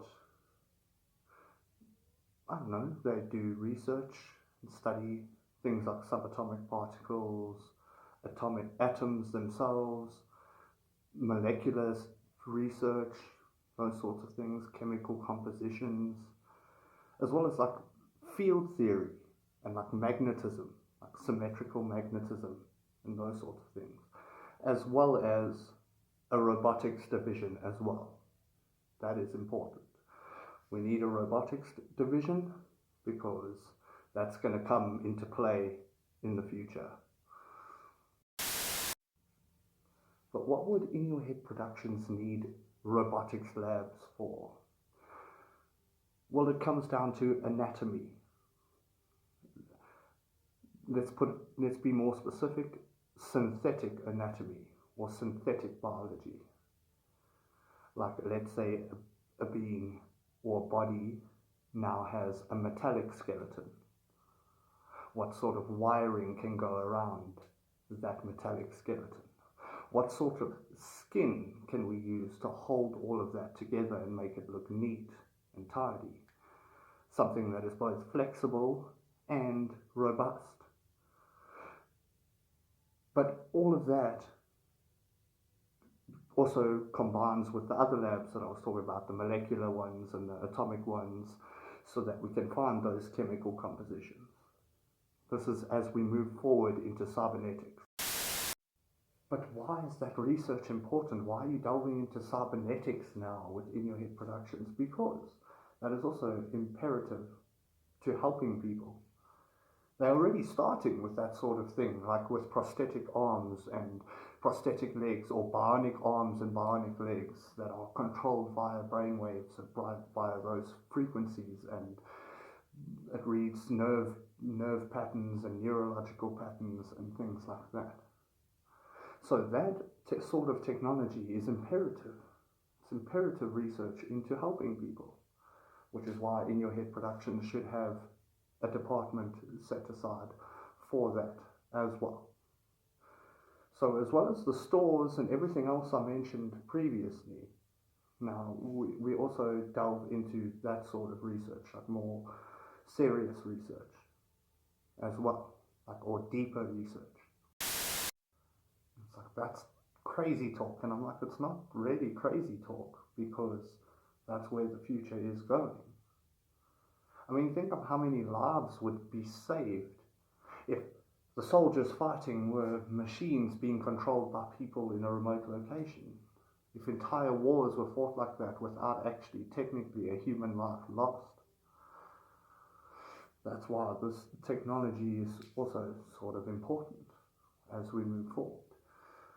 But there is that side, but there's also the side of being granted a new body or a consciousness living on through a machine.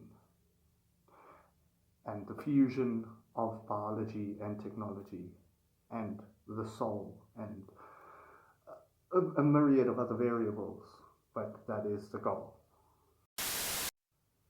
Transferring a conscious mind into a machine, what a godless form of research, I can imagine some saying. And I'm like, no, we've established, if we go back to my previous videos, we see that I admit that I do believe in a creator and all of that. Let's not get into that right now. But think of the benefits of something like that. When suddenly exploring space and all of its hazards and things it's less hazardous to a robust machine than it is to human skin and human flesh. So when it comes to exploring the cosmos or leaving Earth and colonizing other planets, that sort of technology is going to be essential in doing that. It's like, just be grateful for what you have. Don't think about that stuff, exploring the universe and things. It's so big, we're never going to do it. And I'm like, no, that's the thing. We are on planet Earth, and any decent astrophysicist will tell you that planet Earth is doomed, it's destined to be destroyed. Like, it's going to be destroyed, whether it's 1 million years or 10 million years, or however long it takes. That the life here that's on Earth is on a timer. Like, the time is running out. Like, it's not panic stations yet, but it's getting, if we just put it off and we just don't bother talking about it and don't bother trying to survive, sooner or later it comes to that time where our descendants and all the people who come after us are dealing with these problems, and they're like, but if they knew back then, why didn't they start doing something about it? You know what I mean? And it sounds so greedy, right? Like wanting to live hundreds or thousands of years. It sounds so greedy. But it's not.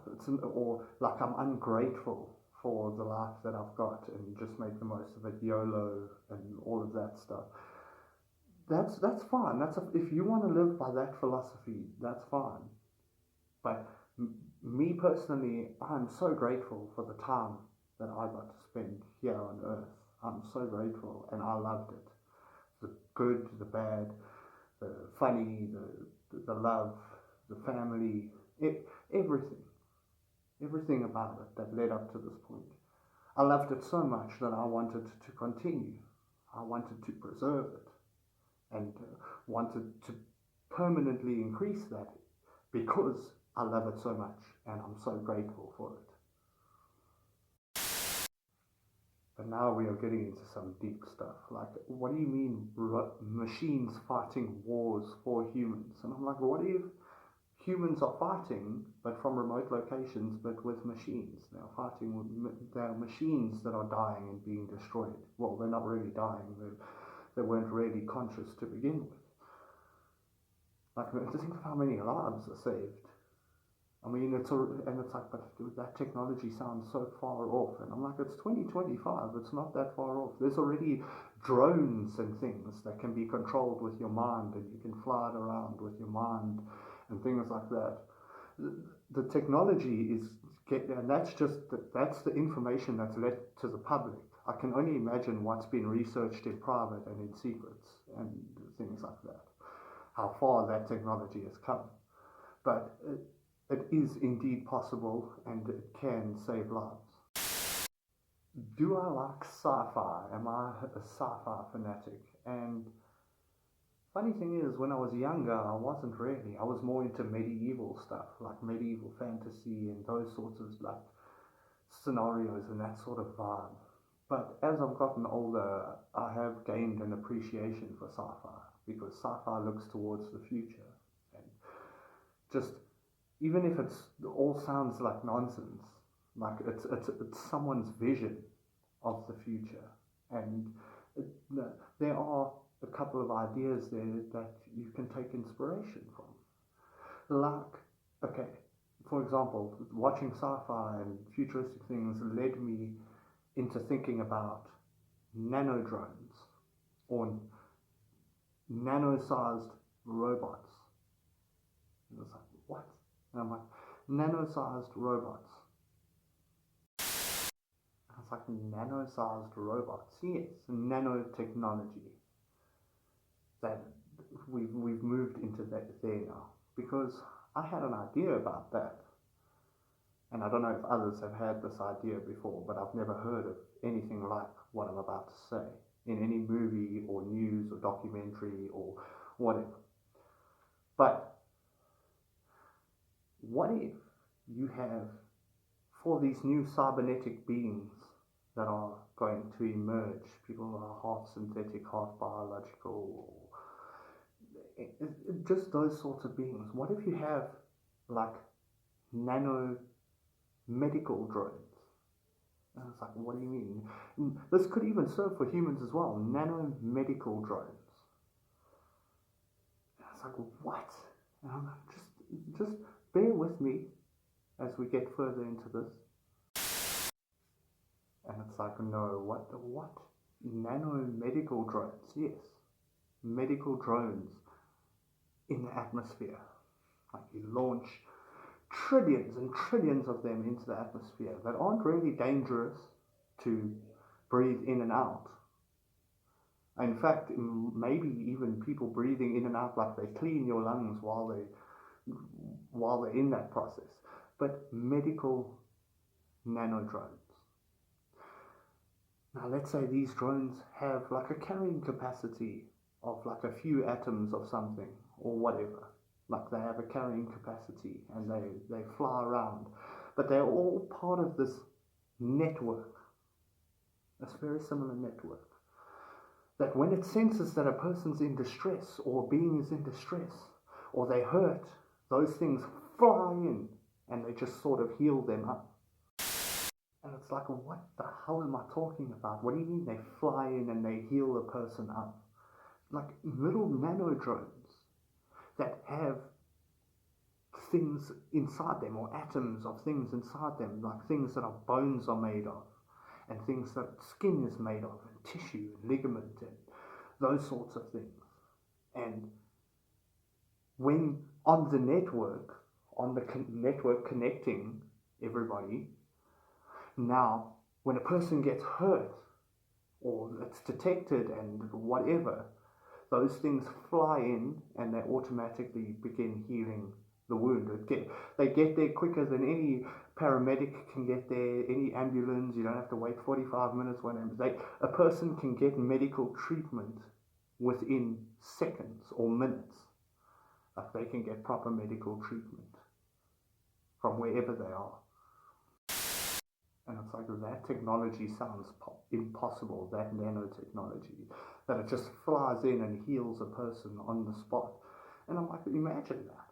Like a person gets like half their face torn off or whatever, and those things respond and they just start reconstructing the person's face, and based on all the information it knows about the customer, but because it senses the customer is in distress.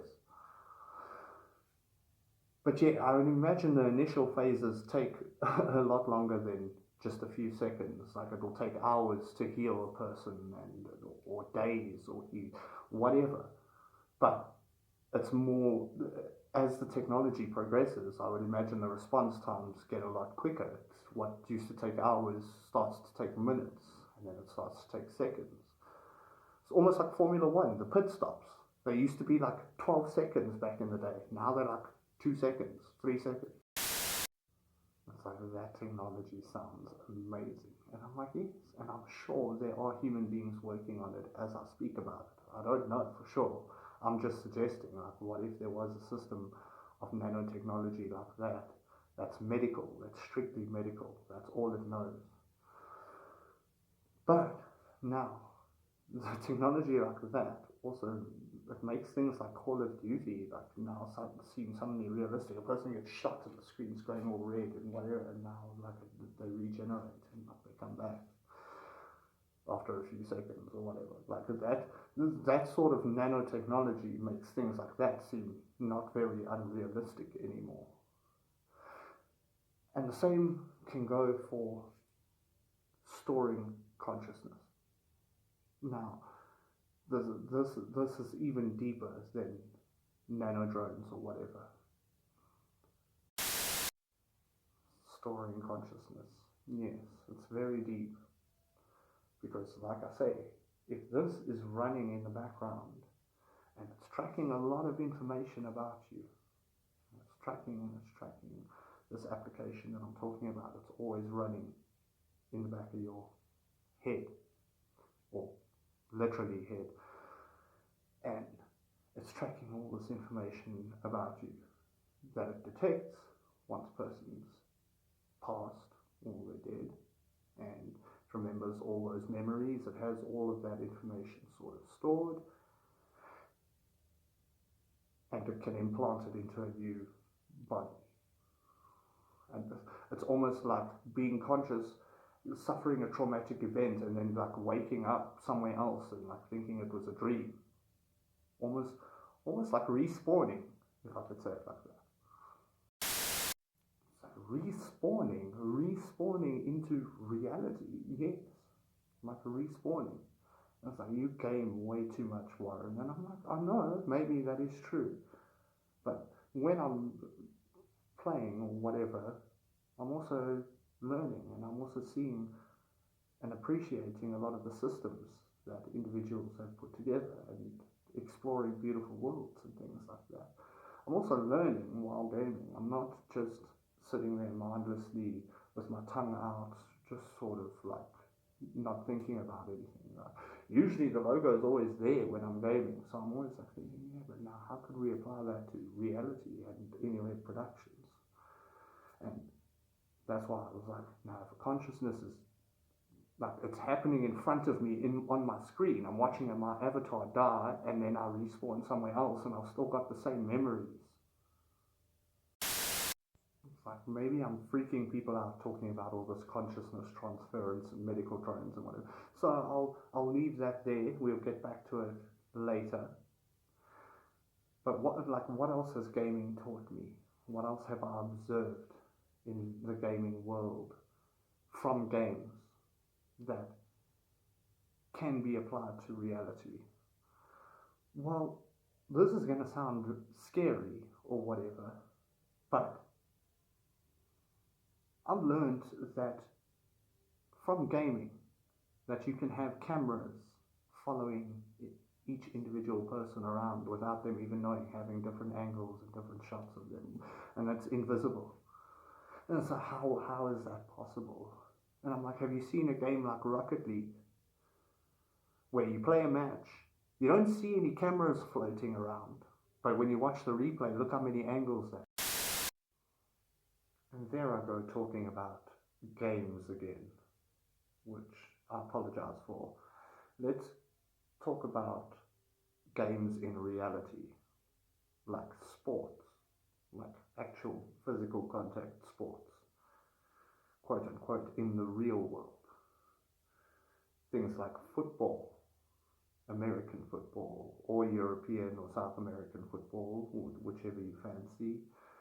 Talk about athletics, cricket, rugby, baseball, those sorts of things. What do we have, or what ideas are here, or what do we envision for the future of these games? Because like everything else, they've got to advance, and they've got to get better and keep people interested. How do we keep those sorts of games exciting? Now that is a very interesting question. How do we keep viewers watching spectator sports, especially with all the other forms of entertainment stepping up their game? How do we keep spectator sports interesting and eye-catching? Well, when I look at it, I think about the stadium. I start with the stadium as to where it's played. Now, many would think that stadiums are already pretty much perfect. They are already modern wonders of the world. They are spectacular. But I see a different way of viewership or a different way of spectating these sports that can be constructed into newer and more expensive stadiums.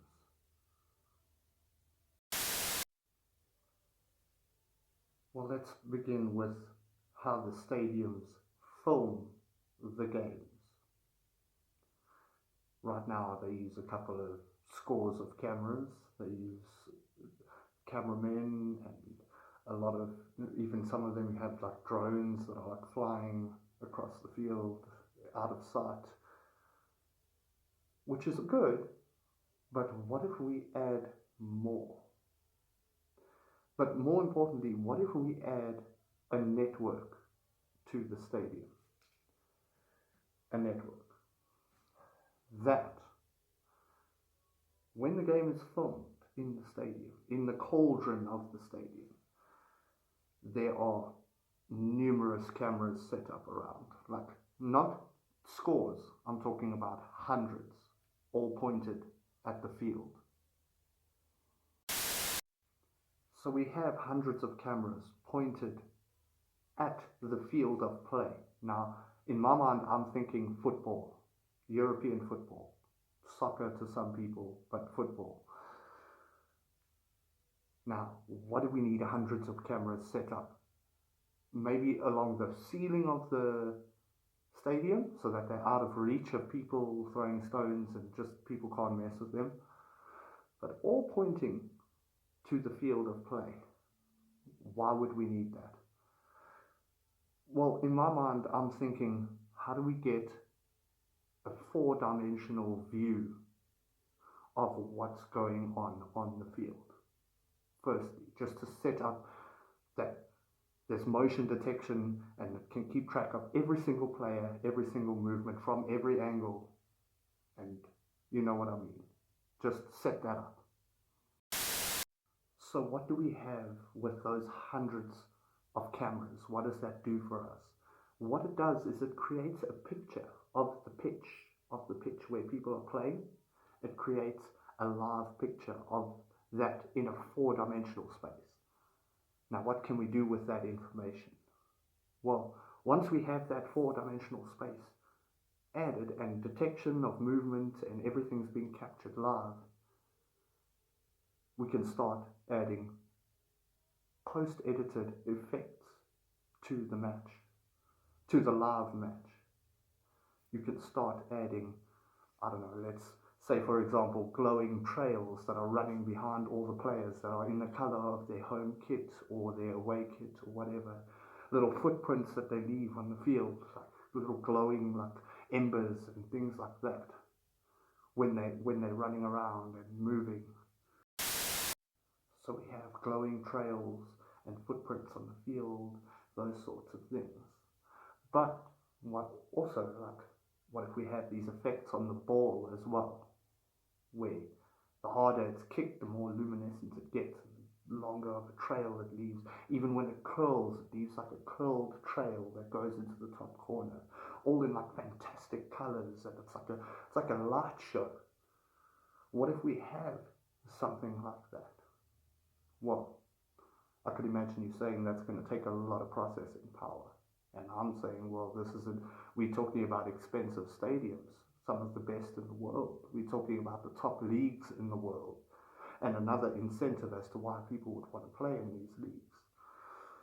Because if you put on a show like that, some people who don't even like the sport will watch it just for the spectacle of it. And it's like, I don't know, that sounds like it's going to be a distraction for the players rather than helping them.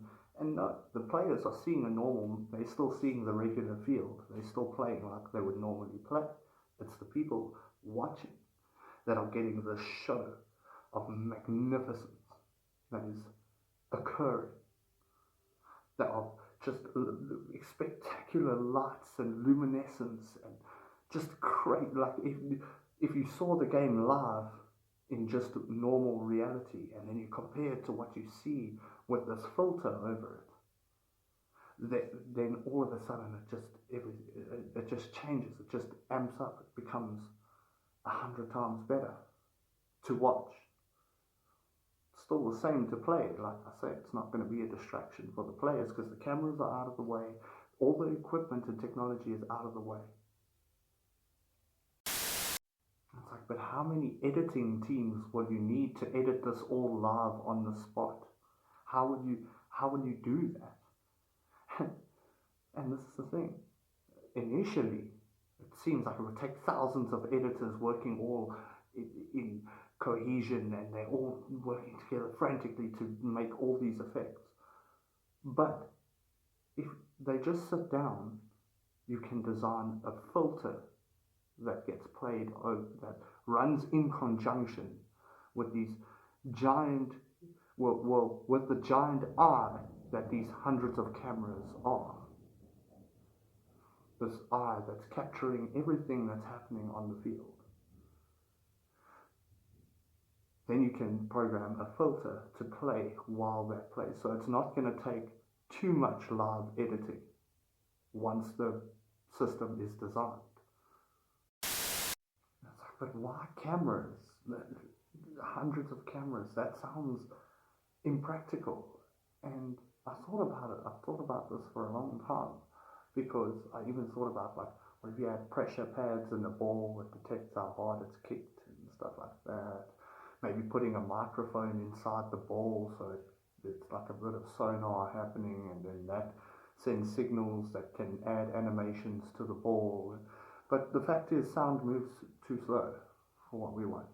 Light moves the quickest. So that's why I'm talking about cameras and lights bouncing and coming back, because that's the quickest thing in the universe at the moment so far that we know about. So yeah, there's many ideas I've had in relation to this.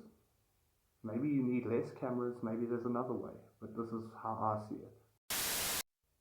I even thought about using the data boxes that the players wear, like the data boxes, but to generate a 3D or a 4-dimensional image of their body with that seems very difficult to do.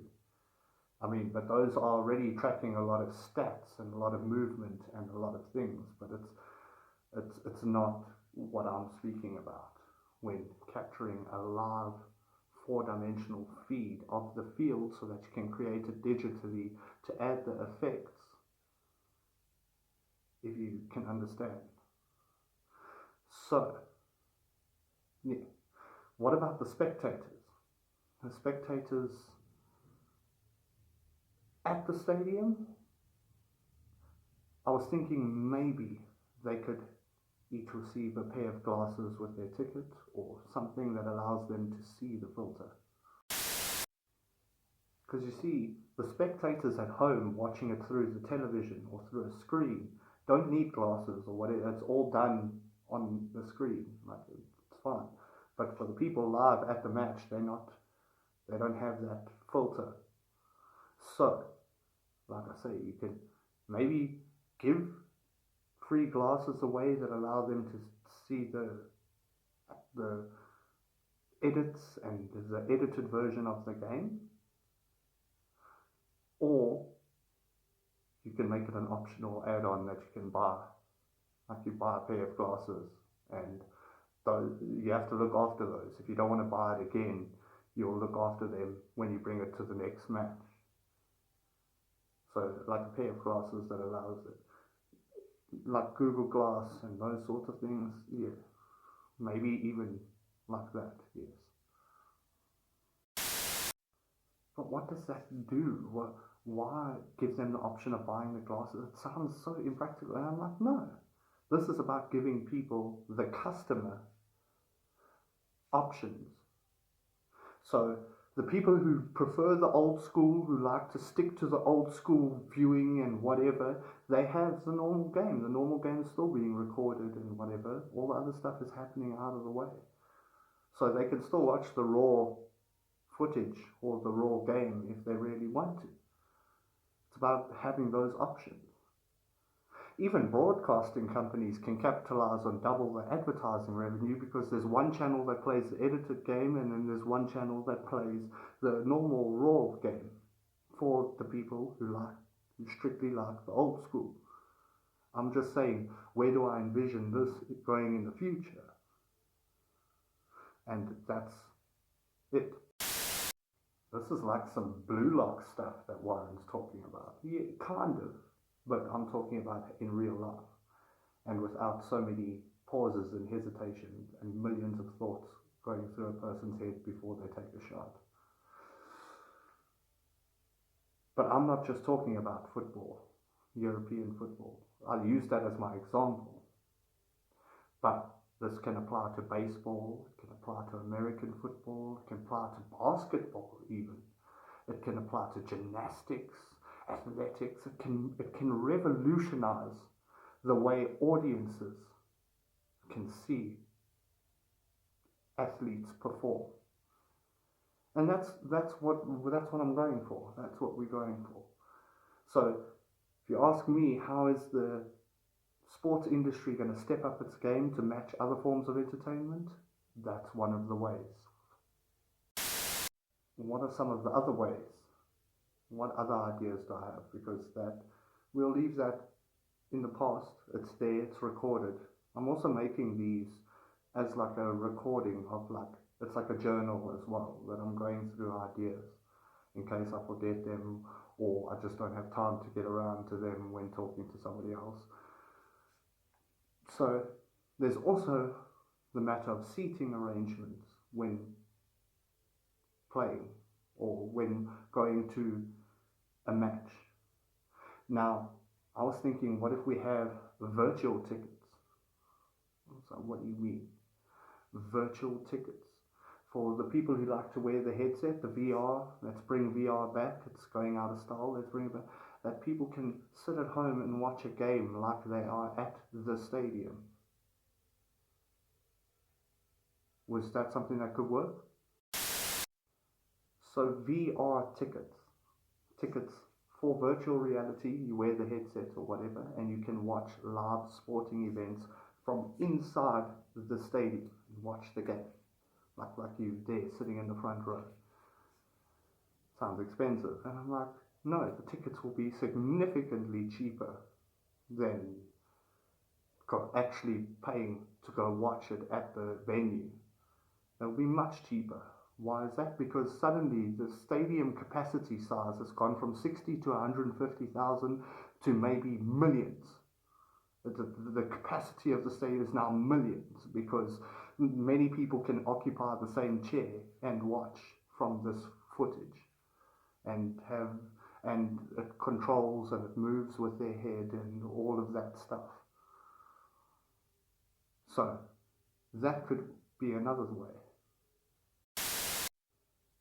It's like, but these systems that I'm speaking about sound like they come with a lot of bugs and a lot of glitches, like anything, like any form of software that come out. But as the core, you start at the core foundations of the system and it keeps improving season to season, year to year, decade to decade. So yes, there will be bugs and glitches at first, but we deal with it and we work on how to fix them. But what made me think of all these ideas for sport, and it's because I love football. I love football. What some call soccer, I love football, and I love watching it. I love players. I love the whole spectacle and the whole artistry of it. It's just incredible. I used to play it myself, and that's why I love it. I love the game. But enough about sports. Maybe we went a little bit off topic there for a few videos, just unleashing a few ideas out there and seeing if they stick. But what about books? let's add another section to the store then, because remember the store I was talking about in earlier videos.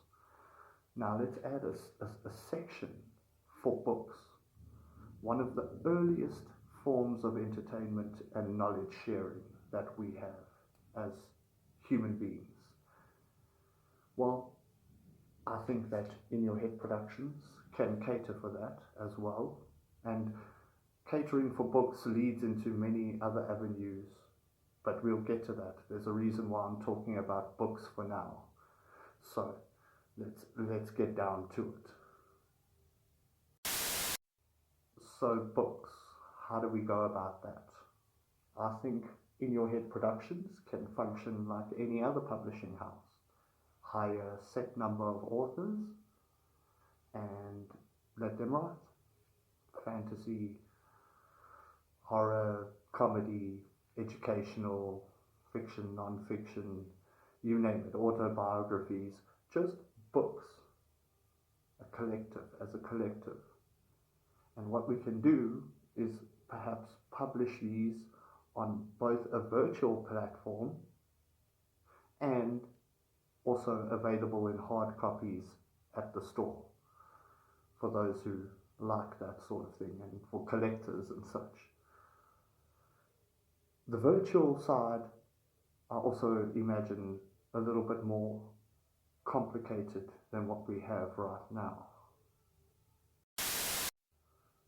What do I mean by the application is going to be a lot more complicated? For virtual books, now, you have to remember about the core count that I told you every user and customer is going to have with In Your Head Productions. Now, when you purchase a book from the store virtually, I was thinking we can maybe construct a library that you can access from your desktop in the application, like a actual 4-dimensional library, where you can actually go and wander shelves. People can decorate it however they want. Even the books, the books can have different colored pages. They can have black pages with luminescent green ink. Who knows what a person prefers? But that sort of interactivity and connectivity. And it's like, what am I talking about? Books, libraries, virtual libraries.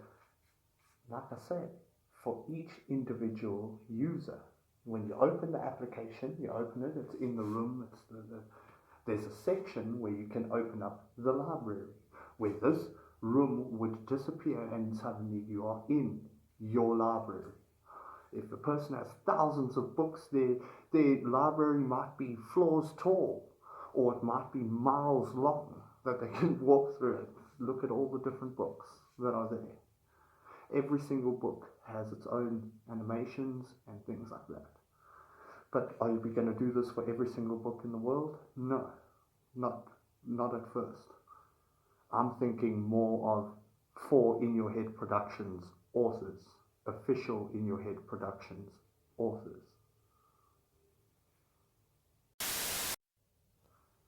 So you can wander in the 4-dimensional library, in the virtual library, you're wandering around, you want a book, you're looking in the different sections, you just sort of grab it, or you float it down like magically, it opens, you can turn the pages, and all of that, as well as a designated reading area that is also customizable with different environments. Maybe you want to be reading on a beach, maybe you want to be reading in like a horror setting, or like some abandoned building, or whatever you're reading in that place, or whatever the theme of the book sort of surrounds, something that sort of matches the theme of the book. But why put all this effort into books? Books are a dying medium of entertainment, and I'm like, you'd be surprised, and I don't think they are, to be honest. But why do I think books aren't dying? Why do I feel the need to include that now? It's just adding more work, and it might be adding more work, it's adding more jobs. That's the way I see it. So, Why I don't think books are dying is because there's a certain characteristic that they have that allows them to be more descriptive of certain things, more than a movie, more than a game, more than a series. Why? Because it relies on the person's imagination. That the person has to sort of create pictures and create environments in their mind, which is a skill that should be encouraged in our society, especially for anything creative or anything to do with entertainment. So yes, I do believe books aren't dying, especially if we do fun things like what I'm talking about, that enhance the experience of reading, just good old-fashioned text. And like I say, you have your designated reading area in the library. That's also customizable. You can use the default theme of the book itself that will be designed by animators and such. And maybe even like with ambient noises, things like that, as you get deeper into the book and you in different environments and different places, that it just sort of subtly does that in the background to just sort of nuance and give you a better picture of what the author's trying to say. But yes, so books will be more popular if they were more interactive like that, I think. So yes, the reason why I'm also talking about books is because this leads into movies, as we make movies in your head productions. So, because we know that most of the best movies are actually based on books, so a book is a good starting point because an author has spent a lot of time thinking about all the characters, all the interactions, and all the dynamics involved in telling a good story. So that's why books often make very successful movies, because they are very descriptive of what's going on. But yes, we move, if a book is popular enough, if it's read enough, people like it enough, then we move deeper into maybe making a movie or a series about it. And it's like, but movies now as well as books and everything else you talk about, it's too much. And I'm like, the movies aren't really a big deal, because if we see the way AI is going and how quickly that is advancing, well, making a movie about something won't be as difficult as we initially anticipated, or as I anticipated years ago when I thought about these concepts. I was thinking movie sets, like we have movie sets where we hire actors and directors and animators and sound people, light people, makeup, wardrobe. I was thinking all of those different things to make movies based on in your head productions, books. But no, like now with AI, it can be generated pretty swiftly.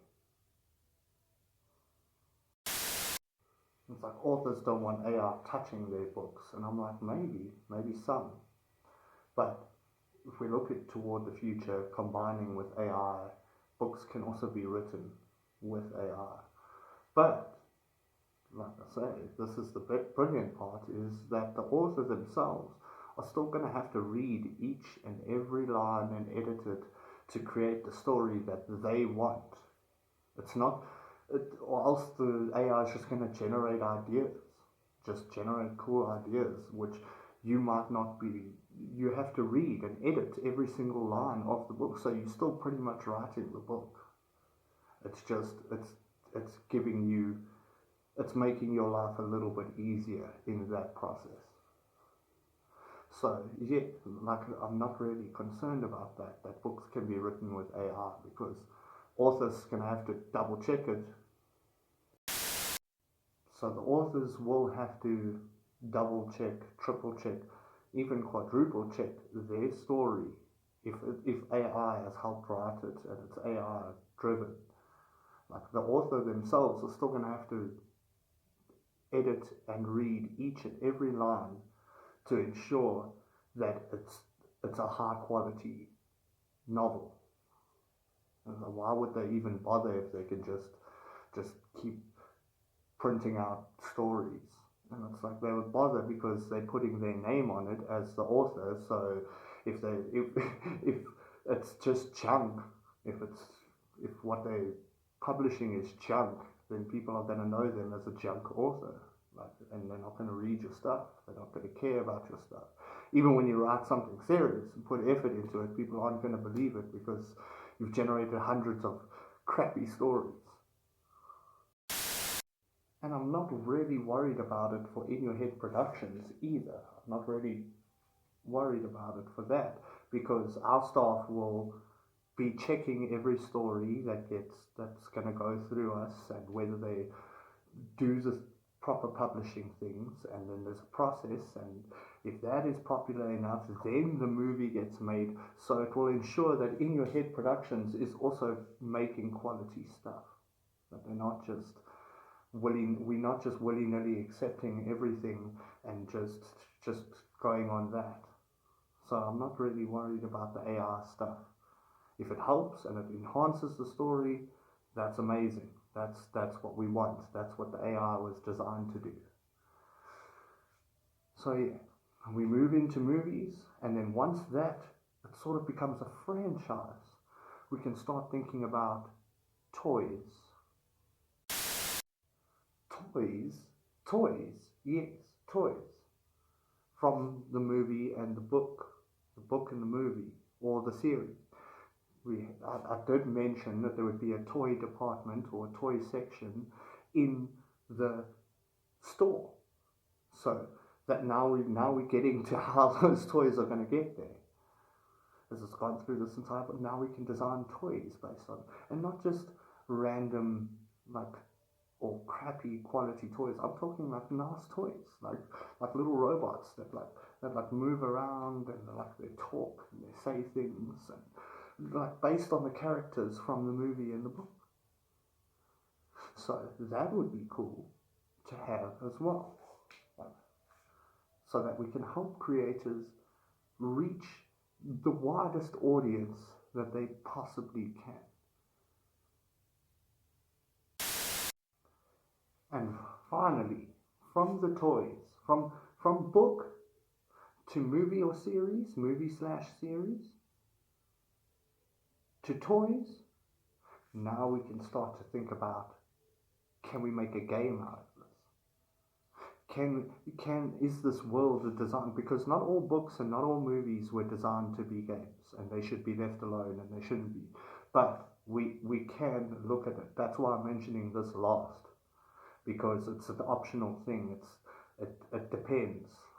Is the world created? Does it have enough substance to be a game? Does it have enough appeal? Would people want a game based on this? Is what we'll have to ask ourselves. And if it checks all the boxes, then yes, we make a game about it and create a world based on it. So we covered a lot of forms of entertainment there, from books, from text, to movie series, to toys, to games. But what about music? Where is the music industry going? Now, especially with even some AI songs briefly appearing in charts and billboards and things like that. Where is music going? And my opinions on this are quite controversial, but it's just how I feel. And if the music's good, it's good. I have no problem whether it's AI or whether it's a real artist. But what about the artists? What about the suffering artists? And the artists need to step up their game, make a good song. If the song's good, it will be popular. You'll just have to read the trends and know how to make popular music. It's but the standards of music will go down. How can you support AI music? I'll support it because it forces artists to actually make good songs.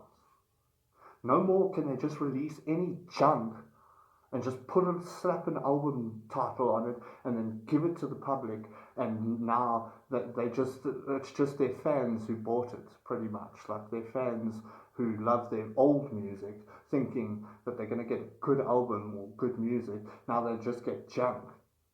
It forces artists to create something good and decent, at least, to stay popular and to stay relevant for their career. So, yeah, I'm all for AI in music, especially if it pushes artists to be to make the best they can. What do you mean junk? That they release junk? Some artists nowadays, they just make any old junk and they release it to the public like it's a song, just to grab cash from the fans who listen without even, they recognize the name of the artist. They don't, and they just sort of listen based on that, but they aren't satisfied with what they hear. They just, because some artists are just releasing junk. Name names. I'm not going to name names here. I'm not singling anybody out. I'm just saying that if artists are going to keep doing that, then there's millions of AI junk songs getting released every day, which some of them are actually competing with the junk you're releasing. So, like, it doesn't really, I don't really feel anything for that. Like, I'm like, yes, actually good on AI for doing that. But why am I so calm and nonchalant about AI creating so much content or so much music? It's releasing millions of songs every day, like nearly now. Why am I not really worried about it? And I'm like, because most of those songs, or not most, a lot of those songs will have an in your head or in my head reference or something about a head somewhere. And that helps promote the company, so I'm not really too concerned about that, whether it's a real artist releasing or whether it's an AI artist. It still promotes the company nonetheless, which is why I love this company. I love its name, because any products that interact with it or that enhance in your head productions comes back with also, it enhances the product as well. So let us move the topic of conversation to schooling or schools, which is a boring subject for most people, but hopefully a little less boring if you introduce in your head productions to those institutions. And by schools, I mean elementary school, primary school, to high school, to university. Those types of institutions, how do we approach it from in your head productions? And when I looked at it, I debated, or I'm still debating in my mind, do we create a virtual platform for schooling, a digital platform, or do we actually build the buildings that have actual schools that one would attend? So yes, I mean, many years or decades ago, if I asked myself that question, it would be obvious, oh no, we need to build schools. We need to build the buildings and then have schools, like an in-your-head academy that children could attend. But now, in the age of 2025 or the 21st century, now options become available, like, do we create a virtual platform that children can attend from their homes or from wherever, even traveling, and a sort of mobile school that is universal and applies to many different locations or countries or borders. So that I'm still debating, and it's about which one would be simpler. So in my opinion, basically, schools would be a lot cheaper if you could do a virtual. It feels like the digital side of things would be the way to go, especially moving into the decades to come, because it feels like it would be cheaper and a lot less effort to actually construct buildings and construct structures dedicated to learning, whereas you could have a digital structure or infrastructure that is global and it can be attended almost from anywhere in the world, pretty much, with internet access, obviously. So yeah, let me begin with the virtual side. So how would that work? How would a virtual school work? Well, it starts with the user or the customer. They put on their headset or whatever, and they are attending school now. And there might be a classroom or a place for them to attend that maybe tracks your hours and tracks your attendance, and maybe have tests as well, which there will be obviously cheaters and people looking for shortcuts around that, but we'll get to that issue later. But what about subjects? And you do pretty much the normal subjects, the usual: English slash main language, secondary language, mathematics, history, biology. You do those, the normal school things. So yes, those kinds of subjects. You maybe even add in computer literacy or digital literacy to learn technology, how to use phones and computers and those sorts of studies as well as social studies or life skills. Those subjects, we put it all and we compartmentalize all of it. Education. And now you have a virtual one that's running one, perhaps even with teachers, whether the teachers are AI or whether the teachers are actual people giving lessons hired by In Your Head Productions, and curriculums. I mean, obviously, when you get to university, those subjects that I'm mentioning branch out into various areas of study and many different departments. Too many to list here, but that's what I'm talking. But how would it work? How would you monitor the kids, and how would you monitor all of that? And it's happening in the device that they are wearing. It's monitoring whether you are actually in attendance, and like maybe even quick flashes of questions that pop up that you have to answer within a few seconds, because the time it takes, you either know the answer to the question or you don't. You don't have the time to go and Google it and then go read the Google answer, then come back and then answer the question. Like already the question's disappeared. You got that wrong, and things like that. That's all happening in the virtual space. So there are ways to monitor and security procedures that can be put in place to make sure that people are learning.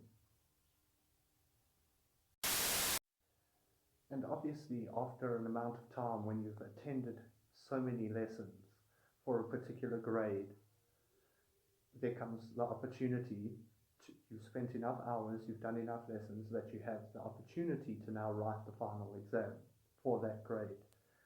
And that's the best thing about it being virtual, is that you can arrange these tests within months of each other. So children who are excelling and who are doing well can proceed through school a lot quicker than people who don't listen or don't take it seriously or whatever. Just like the way a normal school works. And obviously you have people monitoring the tests and monitoring how they've written it. There's certain time limits to ensure that Googling thing that I was telling you, either you know the answer or you don't. The time limit has been specifically set. But how does that make education more fun or more appealing to younger people?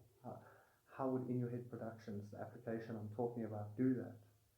And it comes down to achievements.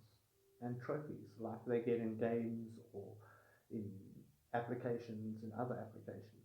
That it goes down into achievements. Remember, I said that the company is running in the background tracking your profile. So once you've done a certain amount of classes or whatever, you get awarded experience as you go on. And as you graduate from the elementary school, you get a decent chunk of experience, and it adds to your overall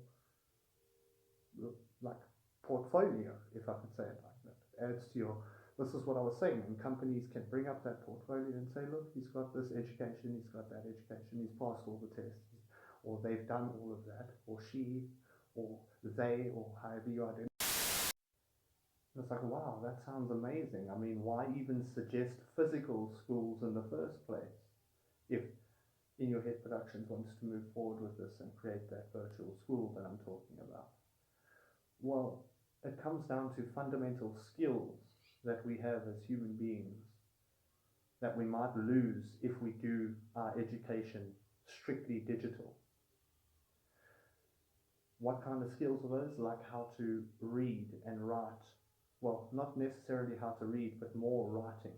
Like when you write, those sorts of skills will not be really taught if you're doing everything digitally and it's just tracking hand movements and hand selections and those sorts of things. And there's also the social aspect of attending classes with other people and that sort of learning environment. So that's why I'm debating about it. So yeah, that is also why I suggested physical structures as well. It's also in case there is no way to digitally make a final examination for all these grades or to pass the grade or whatever, in case we don't have a way to monitor it without that security or to ensure people aren't cheating and those sorts of things. So maybe the final exam is written in a structure at a location that the child can go to, or the teenager or whoever can go to, where they do write their final exam in front of moderators and admins and invigilators, that nobody's cheating and nobody's, everybody's writing their own test and not copying from each other. So like normal school, but just with a little bit more tweaks. So that was another reason why I suggested physical schools and a digital school. It's also to give people or the customer options. Because some parents don't care if their kids go to a public school or private school or not. They homeschool their children. And some homeschooled kids turn out to be really successful people. I mean, it's not up to us to judge the way you approach education. But that option being there, that there are public schools from In Your Head Production to attend, that you go to normal, conventional classes, or there's the option to do homeschooling, and that shows up on your profile as well, whether you were homeschooled and or publicly schooled. And it's not that much of a difference, it's not better or worse, it just states. And another thing about it being brilliant as a digital format is that people can attend school at any time in their lives. They don't necessarily have to be children to do these exams and to take these lessons and whatever. It's not creepy that some 18-year-old is hanging around with 13-year-olds because he had a rough childhood and he didn't go to school or whatever. But now he's changing and he can attend school from a safe place and a comfortable place and do all the tests and pass all the tests and still get that experience and still be considered a valid candidate because they have the knowledge, they've passed the tests. So it also adds a little bit more convenience in a digital format as well, in that sense. I just thought of that now actually while talking about this. And obviously there's rewards and punishments for various activities that you might partake in while in attendance to this virtual school or to the school. where points are either added or deducted from your grade, depending on what you're doing, depending on whether you answering questions, whether you are listening, how much do you attend, how often do you attend, how well is your attention on the subjects at hand. And obviously there's the final examination, which obviously if you fail, then you can't write for another few months, or you can't write that same test again for a few months, or maybe even half a year, because you need to go relearn what it is. So I'm by no means saying that the system I'm suggesting for schooling and all of that is flawless, or it's perfect, or it doesn't have its flaws. It does, like everything else, but I'm seeing that it is something In Your Head Productions is capable of facilitating based on what the company is themed around. The name In Your Head Productions. School is definitely a part of that. But anyway, I won't go on too long about the schools. I just gave right now a quick 10-15 minutes or 10-15 videos about it, and I'll move on. I'll just leave it there. It's archived, and I'll move on to another subject, because this one's going to be exciting. Alright, it's time to move on to something a little bit more entertaining, or a subject that might be a little bit less boring to some. Let's talk about money. I mean, most people love money.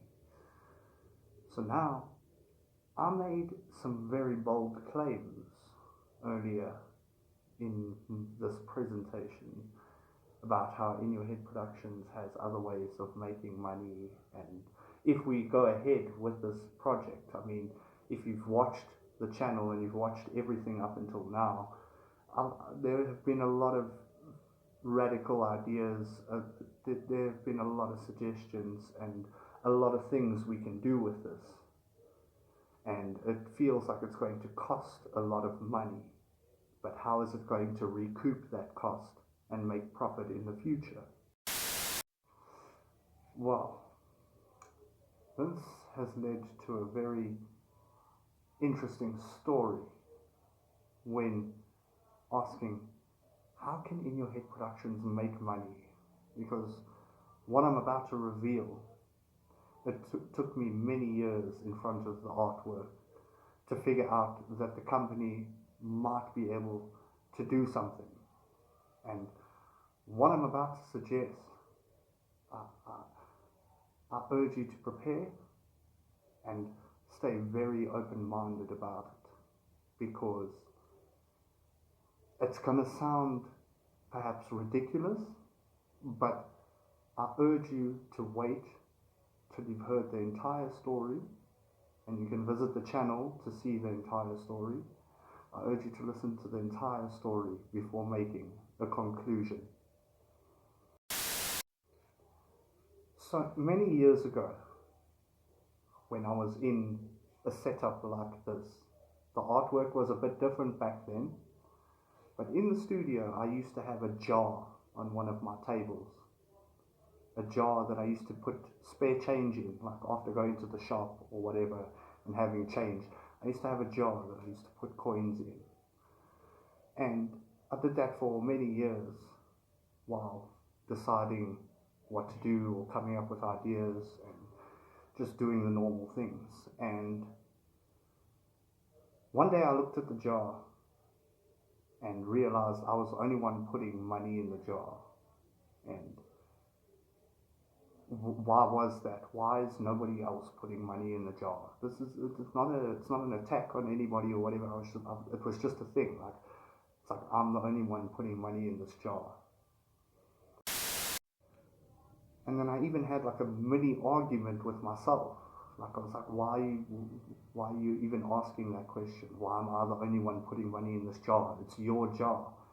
And then I viewed it in context of the entire studio and the entire office of where I was, and I was like, well, actually, I started to think of it as the company jar, like putting money in the company, like an account almost. Like I started to visualize it like that. While this is important, we'll get to that. I'm just saying how this idea came about in my mind when looking at this jar that I used to put coins in, my spare change or whatever. I started to view it in this space as the company jar. That's pretty much what I'm getting at. Then I started saying, okay, well, why am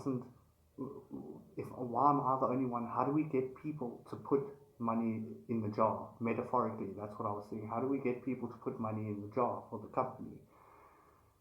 And I started thinking of that situation, and I was like, but I went a step further after that, and I was like, but how can the company put money in its own jar?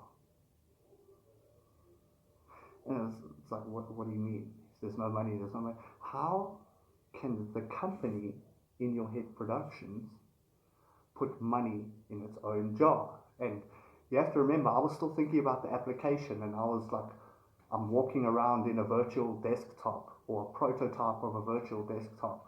So I started to think of the jar as digital. It's like, I don't understand, it's not making sense. How or what if the company can put money in its own jar? Instead of going through the hassle of trying to convince people and all of that and bothering them in their busy days and overcharge them for products and things like that and go through all those processes, those complicated processes of getting them to put money in the jar, what if the company could put money in its own jar? And then something went off, and I was like, but how? And I stared at that jar for a good couple of weeks before I came up with something that it serves as a metaphor. Why I'm talking about the jar is that it serves as a metaphor as to how I thought about this. And then I was like, but what are the places with the most money? Like and then I started to think about banks, naturally. That came to mind. Like, banks have a lot of money. Like, well, how do they handle it and whatever? But then I thought, okay, yeah, but where does money get made? At a central bank. Most countries have a central bank where they print the money officially, and it's an official thing, and a lot of security procedures, a lot of protocols to make sure they're not printing too much money or too little money, and a lot of things. But the central bank is where I stopped, and I was like, yes, central bank. That is what In Your Head Productions needs. And this was all while staring at a jar with just a few coins in it, remember? I was like, a central bank. That is what In Your Head Productions needs. And that jar is that account. Like, it was a metaphor for that account in my mind. Like, what if In Your Head Productions had a central bank? And that jar was like a power core. Like, that is the account. That's where everything comes from. That's where all the money is going to come from. Then I started to think, okay, but how do you measure that? How much money? How much money could it print? And I'm not talking about printing paper money. I'm talking about a digital currency now. How much could it print? What would be viable? And you must be, at this point, if you're still watching, you're like, this guy is crazy. This guy is absolutely insane. He's talking about printing money and stuff. And I'm like, no. Bear with me. I told you.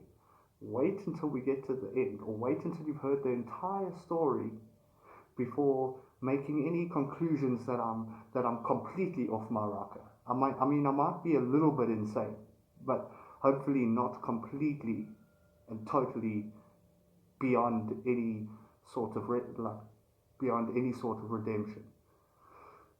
So, how much can it print? And I was thinking, okay, how much? Like $1 million a day, $1 million an hour, $1 million. I used dollars in my mind because that was the first thing that came into my mind. It's not really dollars. It's not just relax. It's just that was the name. I was like, it's the currency itself has to have its own name. So yes, I was thinking in dollars because I also was like, okay, but what about rands? You in South Africa use rands, and I was like, no, the numbers I'm about to speak are too big. Like dollars are a lot easier to measure. It makes the numbers smaller. Like if I did this, if I did what I'm about to suggest in like Japanese yen or something, the numbers would be so big. Like the Excel will start giving you like scientific notation and stuff to measure those numbers. Like that's how many zeros they'll have and stuff. So that's why I was thinking about this very deeply. I was like, what is it? Is it $1 million a day, $1 million an hour? And I stopped at a figure of $219 billion a year as an example. I stopped there. And it's like $219 billion a year. Why stop there? Why not go higher? Why not go into the trillions? Because when doing the calculations or whatever, I was like, okay, but you're just naming numbers now. Where are you going to spend all that money? It's no good. You're printing all this money, and now you've got really nowhere to spend it all, or you've got too much of it. You end up in like a Zimbabwe situation where you're printing billions and it's worth nothing. I mean, obviously that's where we're starting right now. Right now it could be anything, and it's theoretically worthless. But this is the idea phase, this is the prototype phase. It should be. It's as it should be right now while I'm explaining this. Because if we just run away with ideas, they're going to get away from us. And it's like still sounding crazy, Warren, still sounding insane. And I'm like, I know. Right now, with the information that I've given, it does sound insane. But yes, I stopped at $219 billion a year just for the sake of manageable numbers. And I was like, okay, if it's doing that, where are you going to spend this money? Where are you going to give it? What's going to happen?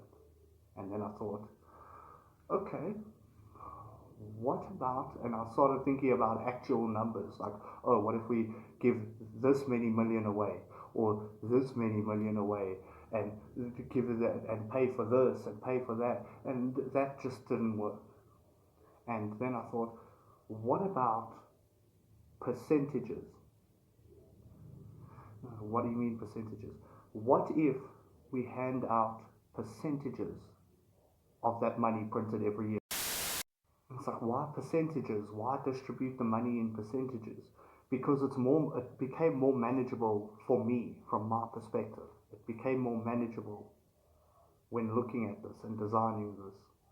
Because this is a whole separate project that I'm talking about. Remember all the stuff I was talking about, all the stores, all the schools, all of that, there's costs involved, and I've thought about that stuff. So, how do we distribute it? What if we do it in percentages? And this is where it got very interesting, because I started naming companies. What if we give certain companies percentages of that money it's printing every year? So then I ended up drawing up a list of around 150 or so parent companies. They are parent companies who have thousands of subsidiaries underneath them. Parent companies. And then you might be like, subsidiary, what is that? What is a subsidiary? And I'm like, a subsidiary is a company that falls underneath a parent company that owns it. So, like, for example, in the news, maybe recently you've been seeing that Netflix want to buy Warner Brothers. Now, Warner Brothers used to be a subsidiary or it might still be, I haven't really checked recently, but it might still be a subsidiary of AT&T. And there's all those dynamics involved that I was like, when designing this, I was like, parent companies pretty much only. That's all I'm really interested in. Like Google, this is Alphabet. Like Alphabet, like is pretty much the parent company of Google. That's something I learned while doing this. I was like, what the hell? What's Alphabet? And then I was like, whoa, what the? And it's just like a revelation. Yeah. So, yeah, parent. And it's like Alphabet is the parent company of Google, whatever. And I'm like, I don't know if that's changed or if that's still the thing. It was at the time, many years ago, when I was designing, when I was thinking about that stuff. So, but yes, I'm just explaining what a subsidiary is. So I used parent companies only when distributing percentages of that $219 billion. For now, that number can go higher or lower, depending on what people need. But out of that $219 billion, certain companies get certain percentages of it. How did I choose them? They're companies that I liked or that influenced me or as growing up and that inspired me and just they had an effect on my life. So this was like a way of giving back, even though it's worthless at the moment. At the moment. And it's like, so what are the percentages? What did you give Microsoft? And what did you give Meta and Google or Alphabet or Apple? What did you give? I'm not saying that here. I'm not saying that online and publicly. Like, I've designed it my way. And just in a way that's stable. And I won't say that here because that would also be boring. It will turn into like a budget speech or something. No. So, percentages, and then obviously until all that money was used up, the whole $219 billion a year was used up. And it's like, but if you're giving it to the companies, how's In Your Head Productions going to pay?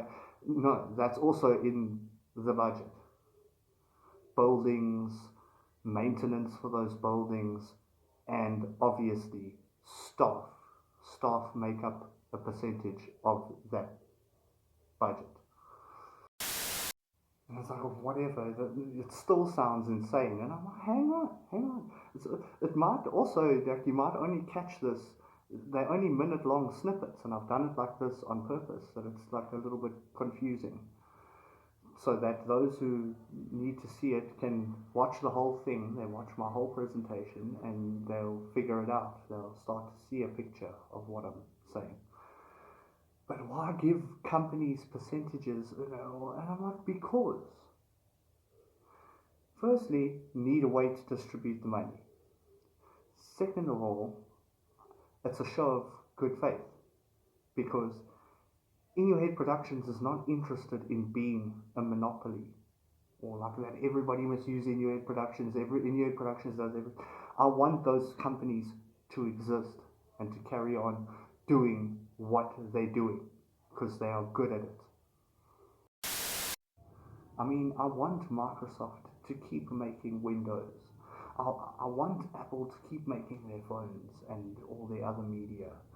I want Google to be the search engine and have all the things. And I want companies to continue doing things the way they've been doing. So that's why I put those, because those companies are also going to be essential in the development of In Your Head Productions. That's the way I see it. And integrating all those systems together and different platforms, different operating systems, different this, that, there's so much to think about when it comes to an application as advanced as this that I'm pitching right now. So that's why those companies are there. Like they're there. There's no good being angry about it.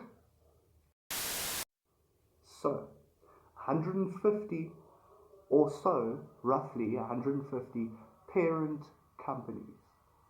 That's thousands of subsidiaries underneath them. They are some of the largest companies in the world. These parent companies that I'm talking about. All of them together takes up a huge portion of the budget. It does. Of that $219 billion, that's still a rough figure. It could be more, could be less. Just for the sake of this presentation, that's the number I'm saying. So those companies get a large portion of that budget. Then it's about the staff. I started thinking, how are we going to pay the staff? How would In Your Head Productions get the money to them? And this led me to the solution of how it might get the money to those other companies as well. So, in thinking about how to get the money to the staff that are going to be working at In Your Head Productions, also led me to the solution of how you might be able to design a system that can get money to those companies I mentioned, or that bulk list of parent companies. How is that? Well, not only have a central bank, but have a bank for the people as well. So, what do you mean? Like a normal bank, like a public bank that functions the way everybody uses banks in society. EFTs, transfers, credit cards, debit cards, a normal bank. What if we make that for the people? And that bank is also linked to the central bank. And I hope you're following. You might want to rewatch this. So, a regular bank for the people, and then the central bank which distributes pretty much all the money that the company is making, like I'm talking about actual making money now. Take a deep breath, because this is confusing. But why I did that is to give all the staff members, I had to give, when looking at the spreadsheet while I was designing it, and all the cells, and I was listing out all the staff and things that might be required. It's still a rough sketch, but while looking at the cells, I was like, okay, well, what if each staff member has a bank account and they belong to the regular bank, and then the central bank also has that main account where it's generating the money, and it just issues transfers. That one account just issues lots of transfers every month. So each individual staff member, while I was looking in the cell, I was like, okay, well, now I need to give them all an account number. All the buildings, all the offices, all the factories, the farms, whatever. Just everything I've been talking about up until this point. I started giving them all an account. And it's like, did you start at 000001? Like, is that the account number? No. It's coded in a much more efficient way and a much more easier way to understand and identify. To those who have experience, they can identify whose account is whose and what's actually going on and how the accounts are labeled. I pretty much designed it myself. I thought about it myself. If somebody has something better, I don't know. At the moment, it feels like I'm the only one in the world talking about this. So yeah, and I ended up working in Excel for years on this, on that idea, how it all came from a jar, and I've explained up until this point, and the central bank, people bank, all the parent companies, staff members, all the building maintenance as well. There's accounts for building maintenance for all the buildings that I'm thinking about. There's like maintenance accounts that the company's generating. So, yeah, and this budget ended up being pretty large. Like, it's around 50,000 staff members just from In Your Head Productions alone. So it's very big. This spreadsheet is humongous. It's not a single spreadsheet. It's like 15 different spreadsheets, and it is humongous. It is huge. So yeah, this spreadsheet or this Excel document is huge. It has a lot of spreadsheets and a lot of money. Still, it's pretty much worthless. But the plan of it, or the skeleton of it, is humongous. It is big. If I had to open it all, if you wanted to look at it all, it would take up like a stadium screen. Like you would need a stadium-sized screen to go through all the things. Like that's how much scrolling you have to do, and how many columns and how many rows there are. It's humongous. It's actually pretty funny. Like while I'm scrolling, like I'm actually scrolling, and I'm like, geez, like how long does it? It's like it's like actually like the side of a building, and climbing up to see, and then climbing down to see. Like it is massive. And that's the beautiful thing about the Excel document itself, is that while it is so big, and it's books, it's like fill a library of books. Like I know where everything is, and it's very easy for me to understand because I made it. And no matter where I am, or I just take a look at a few cells and rows and what column I'm in, or I just look at the bank and I know where I am in the grand scheme of the overview. Like I know what I'm looking at, and I can explain it and tell you what that's for and why that's there. And so yeah, that is how now it should be distributed. It's just a skeleton. That's the thing. The Excel document is just a skeleton. This is all meant to be in a digital programmed format. So yes, that is what I used to decide how to distribute that $219 billion a year. I say dollars, I'm actually talking about its own currency. So we can name it whatever we want. We can decide as people all over the world if we want. Like I'm open to suggestions. I'm not all anal about that. Like I'm just using dollars as an example to show how this can be distributed. It's like, but this is not. And I'm like, no, hang on, I'm not finished yet.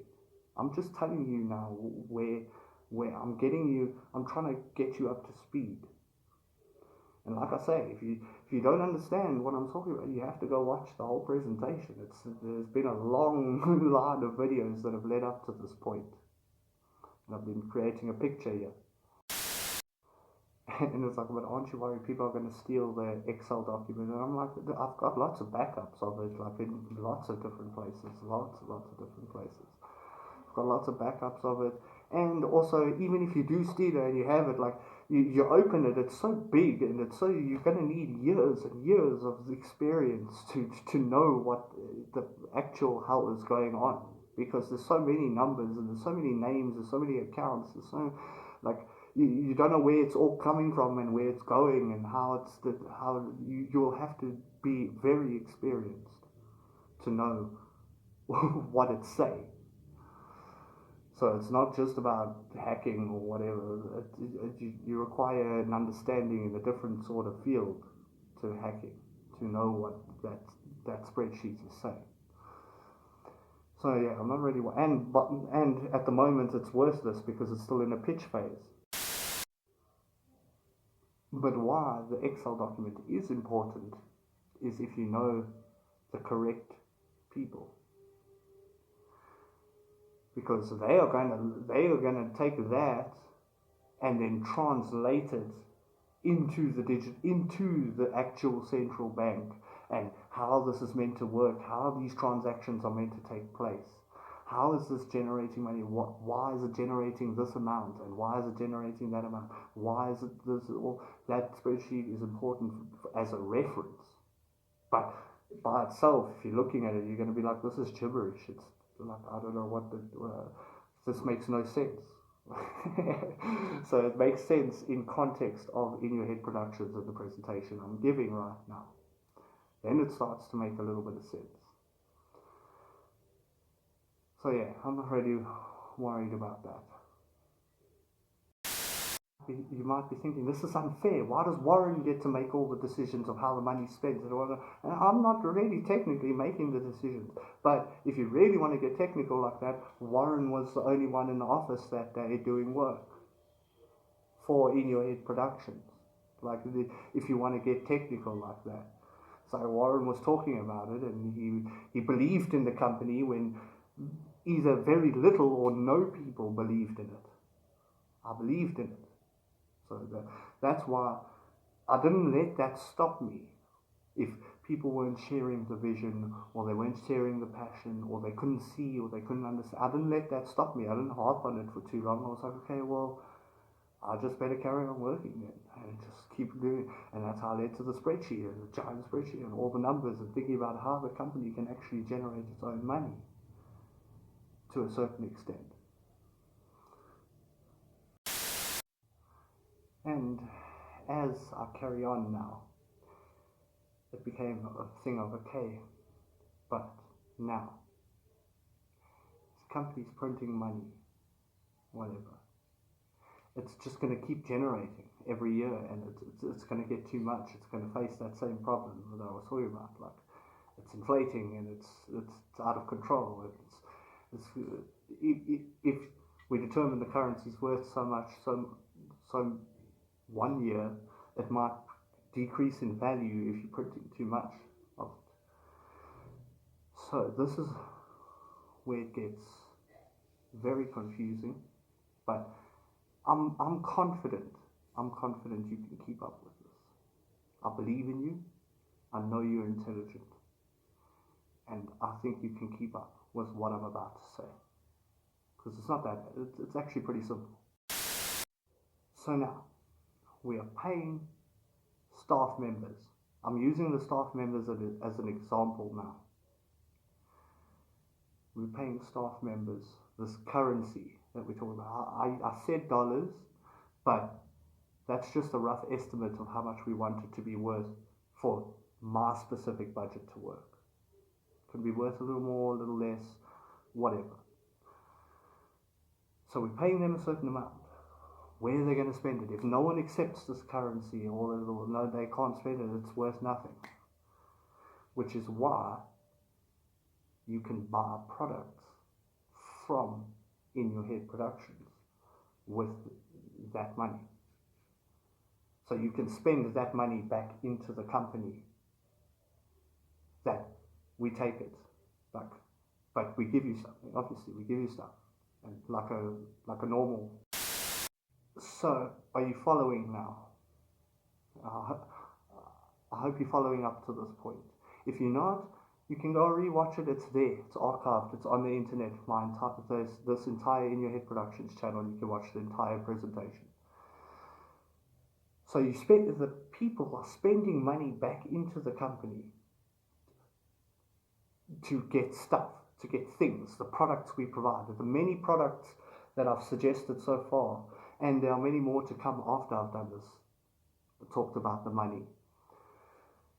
So they spending the money, what, and it's like the store has accounts, the stores that they're buying this stuff from. All those accounts are full. All those accounts that are going back into the store that people spend in money, all those accounts are for is to shred it, to shred the money, to just get rid of it, delete it.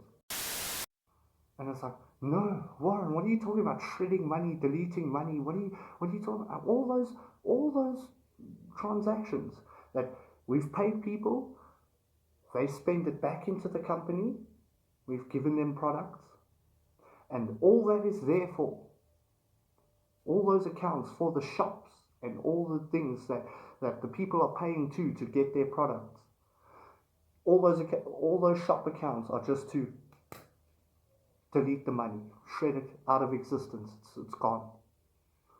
Why? This sounds so stupid. No, it doesn't. Because that is what's going to maintain the value of the currency that it's printing every year, so that it doesn't overinflate, that doesn't turn into a thing where billions are worth nothing, because everybody has billions. So, I'm going to remind you of the process again. Central bank prints money, distributes to all the accounts in the spreadsheet, whatever. Those people get paid. They're doing work. They've been making products. They've been doing things.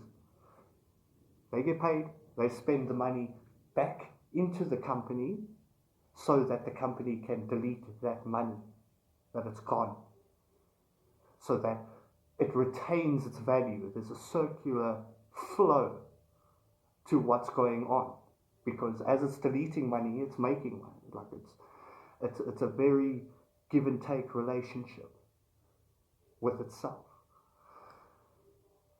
And it's like, what? And it's like, there's no way, and I'm like, no. You trust me, there's more. I'm just getting like the gist of it. I'm giving you the gist of it. So I've just described the flow gene. Print money, delete money, that circular flow. Once that system's gone out, and the best part about that is, once other people who don't work at In Your Head Productions, they see that our staff members can get things for that money or for those transactions, the rest of the world might start accepting that currency as well, because they know they can get things for it. Whatever those things are, they can get things for it. So that's also why that circular process is good. That's why I said it's an immense cost and change to get this implemented. But once it's there, oh my goodness, there are going to be a lot of happy people. And at this point you might be thinking, no, but if then the money's not going to get deleted or whatever. And it's like, because they're coming, but it's going to come back to In Your Head Productions, because it's going to offer such a wide range or a wide array of products that it will come back eventually our share of deleting it and erasing it. In fact, 219 billion, if it starts getting accepted around the world, $219 billion or $219 billion is really actually even that much out of all the money in the world. So then it's fine. It's fine if other places accept the money and then they trade the money around and then they bring it. It will all sort of balance out. That's the most important thing. It will balance out.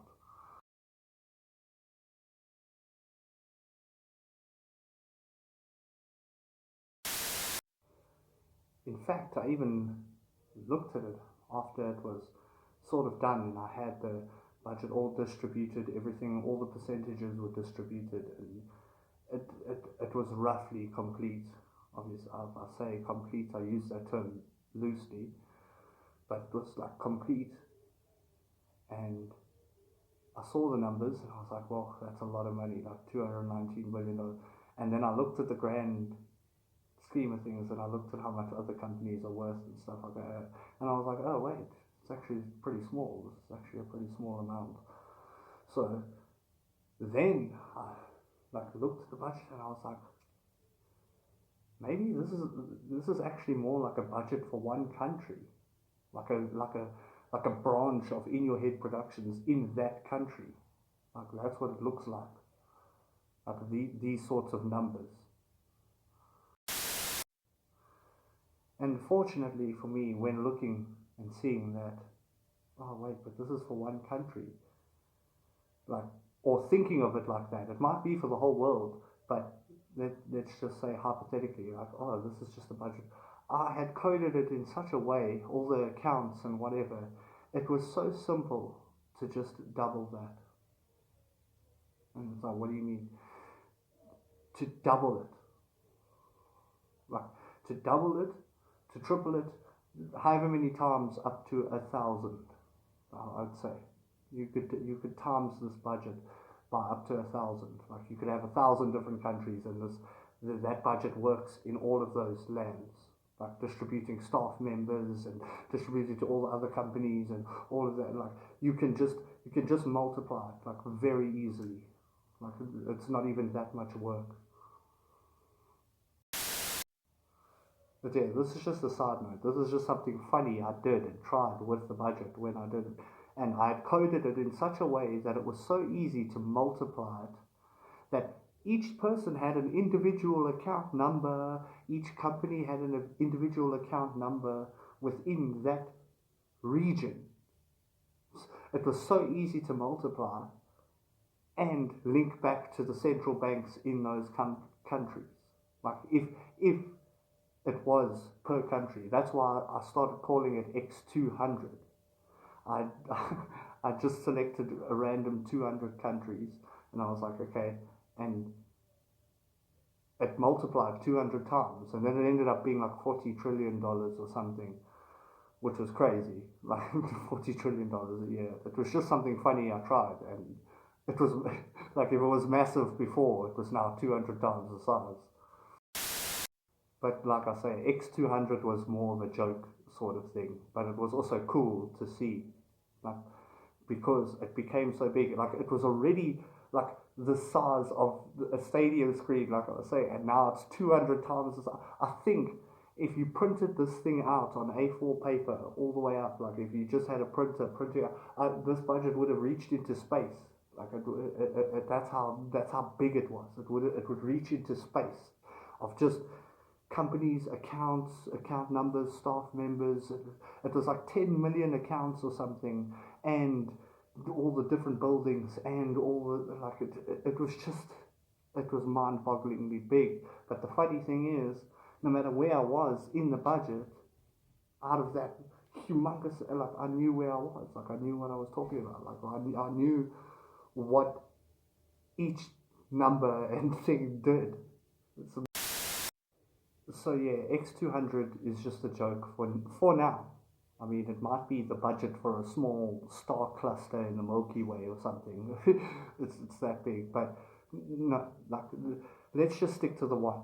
Then I was like, okay, it's getting too big now. Just stick to the one. Let's get back to reality. So speaking of countries, this is where I was also like, okay, but no government's going to let you get away with just printing money. No government's going to do that, unfortunately. Or fortunately, actually, because it's a good security procedure. And it was like, what? And also, there's a whole matter of tax, and there's taxes, and there's transactions, and there's a lot of taxes. And I was like, okay, I see where you're going with this. Let me just make a little few tweaks here. So then I did. I went back, changed the budget a little bit, and I was like, okay, what if I make a nice little tweak here? And I added a row, just called tax, pretty much. Just called tax. Like that's what it was called. And in it is just a nice, meaty, juicy amount of money. Like bigger than all the companies that are getting, like it's a big amount of money that they will get from the company every year, just as a tax to cover everything. It's everything that they would ask legally for transactions or whatever, and a little bit more. It's everything, and it's there. Like it's part of the money that gets printed. And it's like, what do you mean the government? The government gets a nice meaty chunk of all that money that gets printed every year. The government, all the politicians, the government who run the country, they get that amount. It's a tax. It's tax. It's just about paying taxes, because I was looking at all the columns and I was looking at all the numbers and I was like, there's tax for everything. This is just too much tax. It's too much. Like even the tax man himself is going to be like, no, this is a nightmare. So to simplify it, so what if they get the overall tax on everything, like on everything that's going on? There's a tax. And it's like, for which government? What are you talking about? Which government? And I'm like, whichever government is in charge of the country that funds this. And to enable this to be something.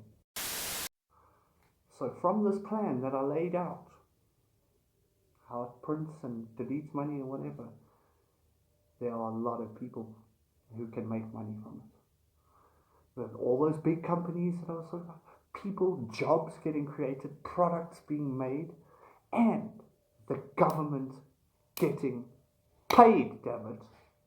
Damn it. So yes, that's and but what would the government use that for? It's tax to build roads and build hospitals and whatever, like whatever the government spends money on, like that's what it's there for.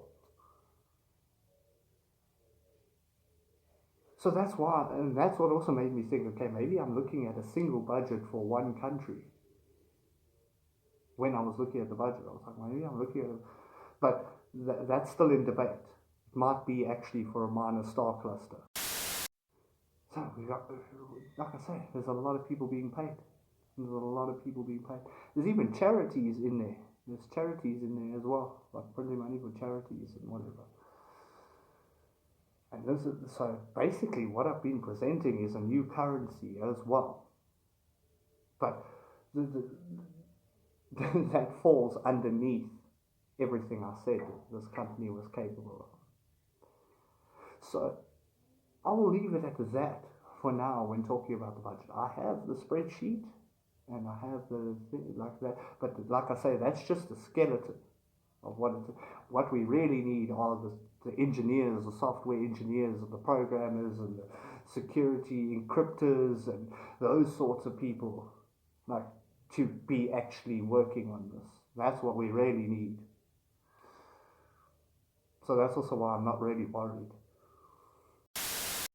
So yeah, I'll leave it at that for now. That was a quick 40 minutes to try and simplify everything about the money. When I was just clarifying when I said In Your Head Productions has other ways it could make money. So when I was suggesting all those buildings and all those other products and all those other amazing things, I had that also in the back of my mind, that big budget and the big reveal of that as to how it's going to pretty much fund itself and spend back in on itself. So I'll leave it at that. That was just a quick 40 minutes. I mean, it's a lot more complicated than that. I tried to simplify it as much as I could. And obviously, like everything, it's not perfect. System has its flaws, but we can work that out and we can improve on it. So yes, I will leave it at that. I'm going to stop talking about money now because I want to move on to other products and things like that. So I'm going to leave it at that, let my mind rest for tonight.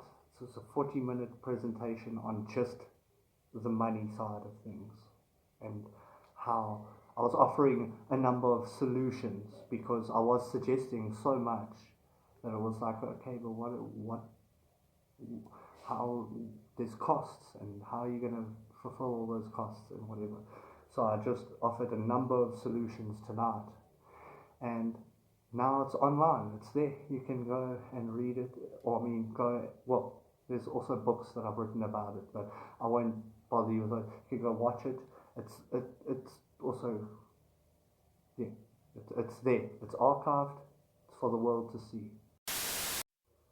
And it's like, no, don't go, we want to talk about money more. No, like I say, it's heavy on the mind. I did say a few weeks ago already, I said this company can be taxing, it can take a toll on me physically, spiritually, mentally, and I've been thinking about it too much for today. Like thinking about all those numbers and how to explain it and how to try and be as concise as possible, and it still ended up being 40 minutes. So yeah, I'll leave it at that for a number of days, maybe even weeks before I talk about the budget again, because I want to talk about other products. There's many more exciting things that In Your Head Productions can do other than just making money. There's plenty of exciting things that it can do, and that's what I want to share with the world, and I hope you feel the same way too. If you had seen my previous posts, you would know that I was playing music, and some of those artists are already deceased at this point, and they have already passed on from this world, which is sad, yes, but it's also crazy, because I thought when I was younger that I'd had so much time and I thought this company would take off a lot quicker than it has, that I would get the chance to meet those people and those artists and thank them for their work and the art they created, which inspired me and got me through some really, really tough times in my life. Not only with the presentation, just in general, in life. And the more I think about it, I've realized now I'll never get that chance. I'll never get to thank them. All I can do is keep playing their music.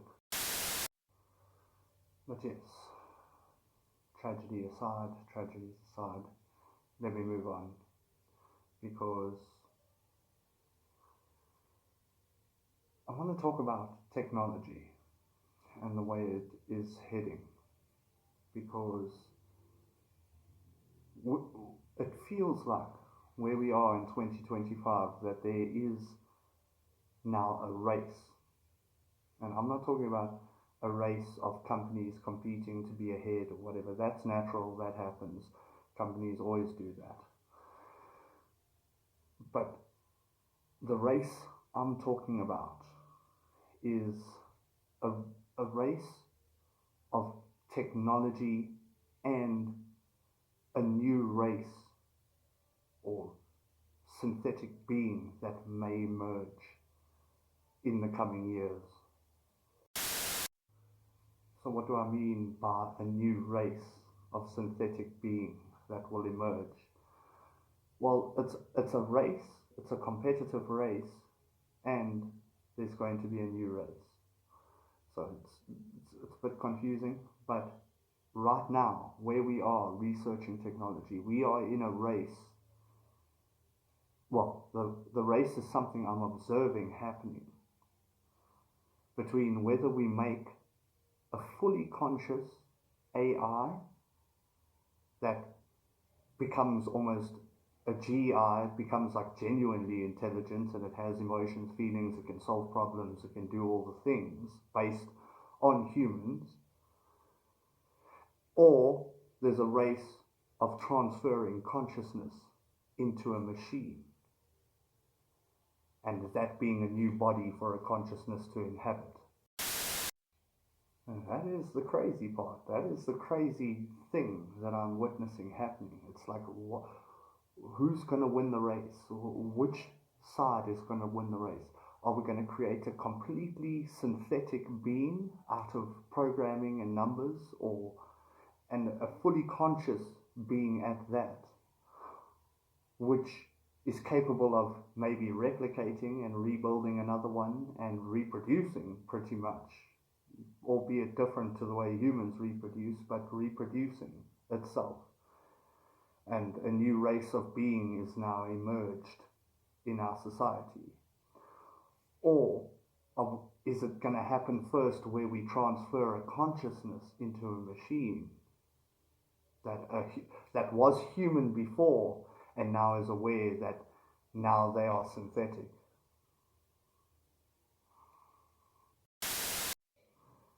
So I am speaking about the possibility of two new races or two new kind of technically species emerging, where one is completely software and they are consciousness programmed by people, but that consciousness is capable of replicating itself and creating more versions, not of itself necessarily, but it can create new unique beings. And then there's the other side of the humans who had their consciousness transferred into a machine. So are they going to be two different races, or are they going to be very similar? Because they might have very similar characteristics. And both will most likely be based on a human anatomy. So which one do I think we are going to reach first? Is there going to be a fully created consciousness by human beings that inhabits a machine? And are we going to accomplish that first? Or are we going to be able to transfer consciousness into a machine first? Which one is going to be first? Why does any of this matter to me? Because pretty much In Your Head Productions has products for those beings already. It has applications and for those beings waiting that can only work with those kinds of beings as well. So yeah, but if you want my opinion, I think we are going to reach a completely synthetic being first. We are going to create a consciousness first before humans can transfer their. And it's like, no, but what kind of products could In Your Head Productions offer?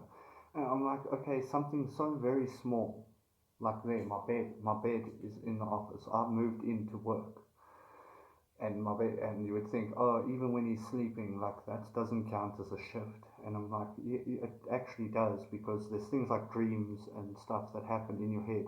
But that aside, it was also where I had the idea of like, like a wireless charger that people have for their phones, like a wireless charger. Now I was thinking of my bed, I was thinking, what if you had like a big one where synthetic beings, could actually also rest and recharge their power source via that method. So what I'm saying is basically these synthetic beings that are going to emerge, whatever we call this race, they're also going to need to recharge and have a power source and things like that. So they might actually do something like sleep, but not the way humans sleep, where we just shut off completely. Just they shut down most systems, and like they can stay conscious and like watch movies or play games or whatever in their mind while they are resting, lying down on this wireless charger. They're just using things that use a lot less power, so they can recharge their batteries to full, however many hours it takes, and then they go on about their day. So they might do something like sleep, but not the way humans do it. But who knows? Because maybe that would be obsolete after a while, because maybe they all become like Tony Stark and have like a huge reactor in their chest. And this entire race has like a fusion, like pretty much a walking nuclear bomb, but it's all controlled, and it's like the technology has been perfected, and they can operate for decades and decades without having to recharge or whatever. But even in that, the materials required are going to be extremely rare, and there might not be enough of that material even in the solar system for like trillions of them to exist or whatever. There might not be enough radioactive material, because that stuff is expensive. So what I'm offering is a little bit obviously of a cheaper solution. But it's not just the bed, the rechargeable bed or whatever. There were also things like eyelids. I was thinking of eyelids being like TVs that they can watch or whatever, or maybe even within their own eyeballs as well. What we perceive as an eyeball as a human being, it's actually a lens and a camera and things that they have, which also leads to like different filters, and they can they can see the world in negative, and they can see the world in thermal, and they can see the world in all these different visions, and also the way we see it as well. So there will be a lot of products like that might also come from In Your Head Productions in the far future. I'm just laying this out now because I'm talking about it. So yeah. So yeah, along with all those products, a lot of those products came to me while I was lying down and trying to go to sleep. So that's why I'm saying that's why the bed was also there, because even sleeping and dreaming and having those sorts of experiences are also part of whatever In Your Head Productions is themed around, and it does actually count towards research and things like that. but have I had any weird dreams in front of the artwork? I've had many, many weird dreams, but everybody has weird dreams. But one that really stuck out in particular was one where I woke up in the exact same room that I was in.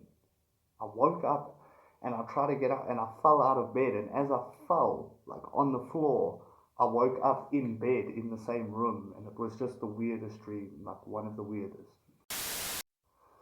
So yeah, like there have been a lot of other strange dreams, but that one I think came from the amount of time that I've spent in a sort of situation like this, like living with the artwork and living with the company pretty much.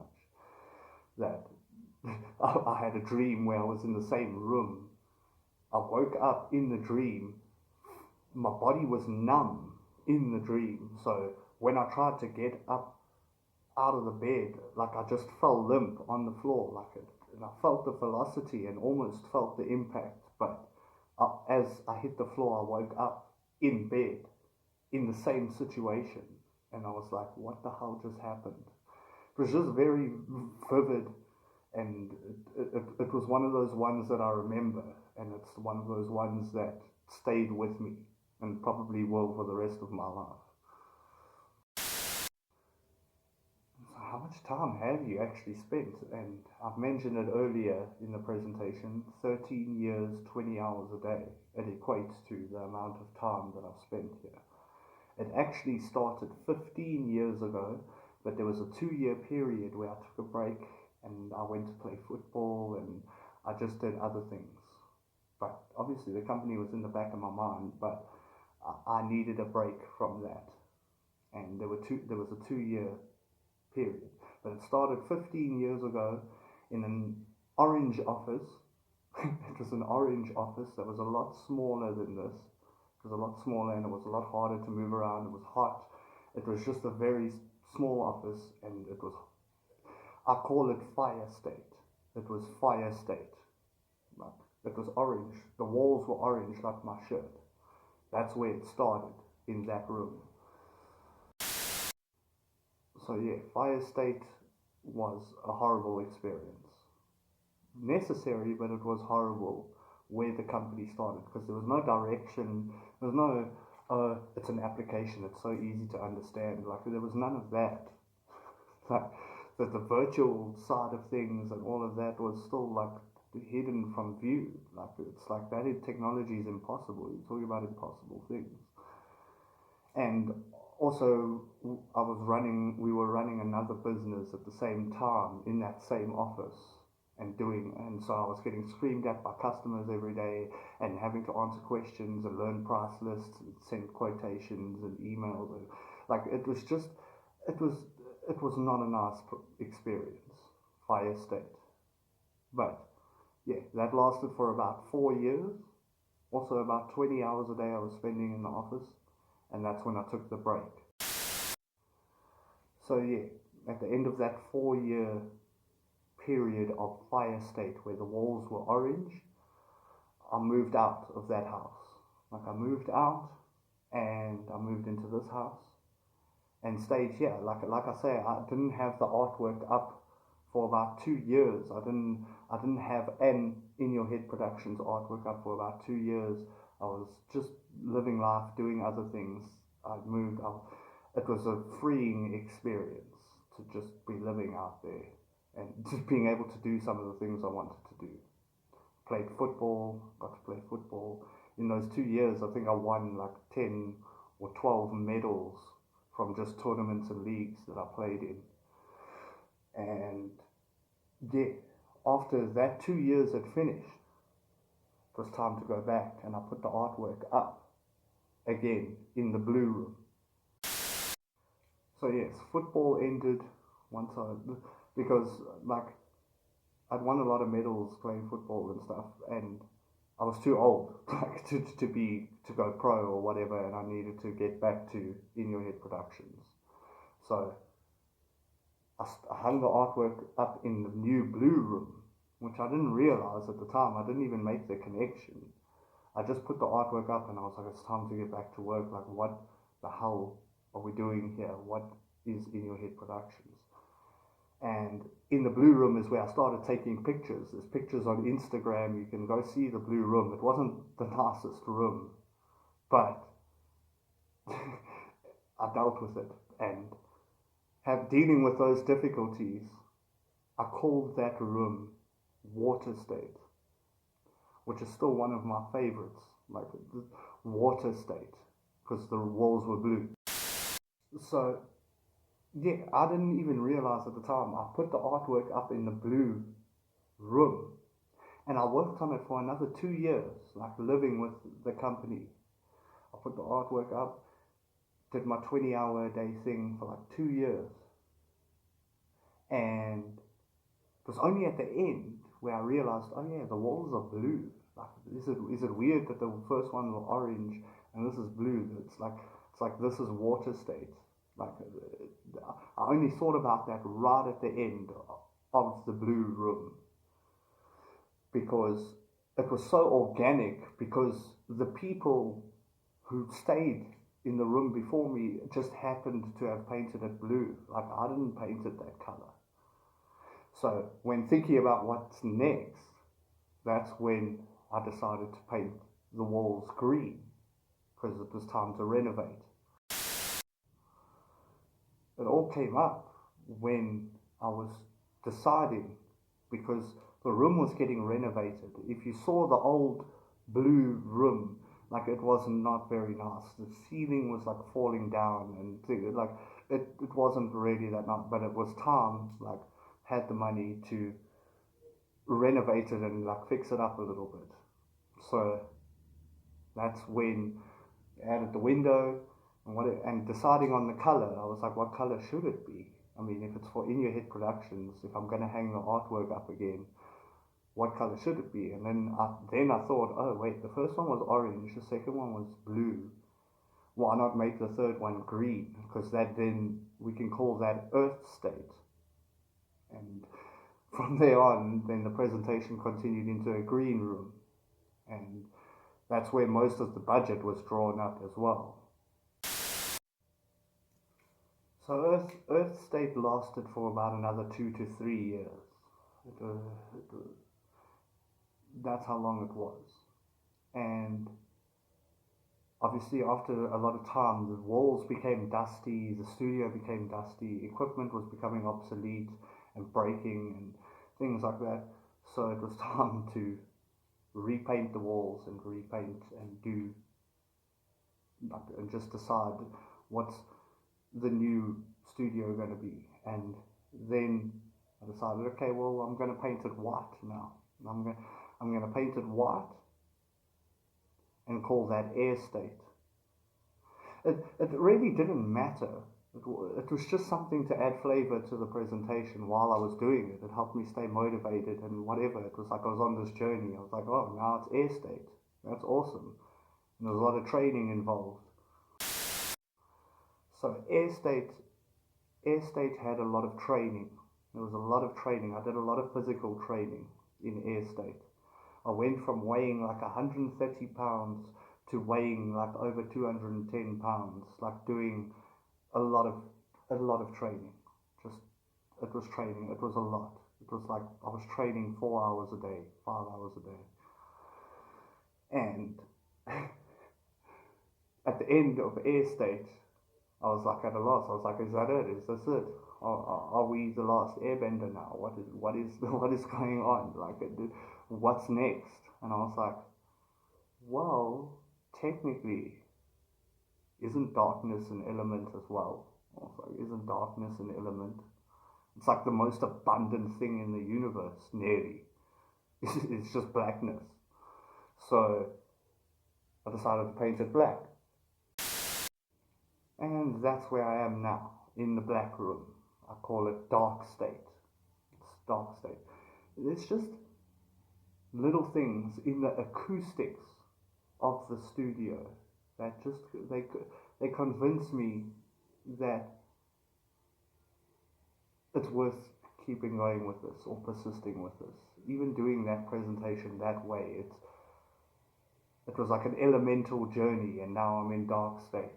So Like it's just, it was something for me to stay sane as well, if I could say it like that. And the dark state is pretty cool. I mean, it's also like a metaphor. Like I'm in the middle of a black hole or something, or I'm in space, or this is the Tesseract from Interstellar. Like this is what was actually going on. Like it was actually a guy with an artwork. Like who knows? Like it's just funny. It was also like a challenge, like to see like a black room. Like I'd never in my life thought about that. I'd never seen a black room before, or a room as black as this. And it was like a challenge. Is it depressing? Will it make me like have thoughts of unaliving myself? Will it demotivate me? Will it demoralize me that the room is black? And I can safely report, no, it doesn't. The presentation has continued pretty much in the same sort of theme, and it's not that much different. And it's also like the company was becoming dense with ideas of how many ideas I've poured into it, that it's almost like a black hole of ideas. Like it's just, things will gravitate towards it. There's just too much put into it at this point. And it's like, whatever, Warren, I don't believe you about all those states and all of that. And it's fine, there's pictures. Like I have pictures on my Instagram. You can go see where I was in water state, I was in earth state, I was in air state, and now I'm in dark state. Like you can go see, there's a timeline. The only one that there's no pictures of is Fire State, the Orange Office, because that place was horrible. Like it wasn't worth taking pictures, and at the time we were struggling to get by, and things like smartphones and stuff like that wasn't really around, and they were really expensive, and we did not have expensive equipment. We were still wondering how we're going to pay rent at the end of the month, and electricity and food, and just worrying about normal things. I had just come out of school. Like I had just come out of school and was thrust into Fire State, pretty much. So to summarize all the states and their themes and what went around them, Fire State, the Orange Office, things were painful, life was painful, everything was very difficult. Even just to move around in this office was difficult. It was just difficult. Everything was just difficult. Water State was a lot more physical and a lot more energy and a lot more work than Fire State. But it was fun at the same time. It was probably the room I had the most fun in, was Water State. Earth State was a lot to do with the budget and constructing spreadsheets and like just a lot of branches and of numbers and accounts. And Air State was all about training, like physical and gaining muscle mass. That's what it was about. So what is my experience of Dark State so far then? What would I say that's been about? And it feels like it's just been more of a mental challenge. Like it's been very quiet, if I could say it like that.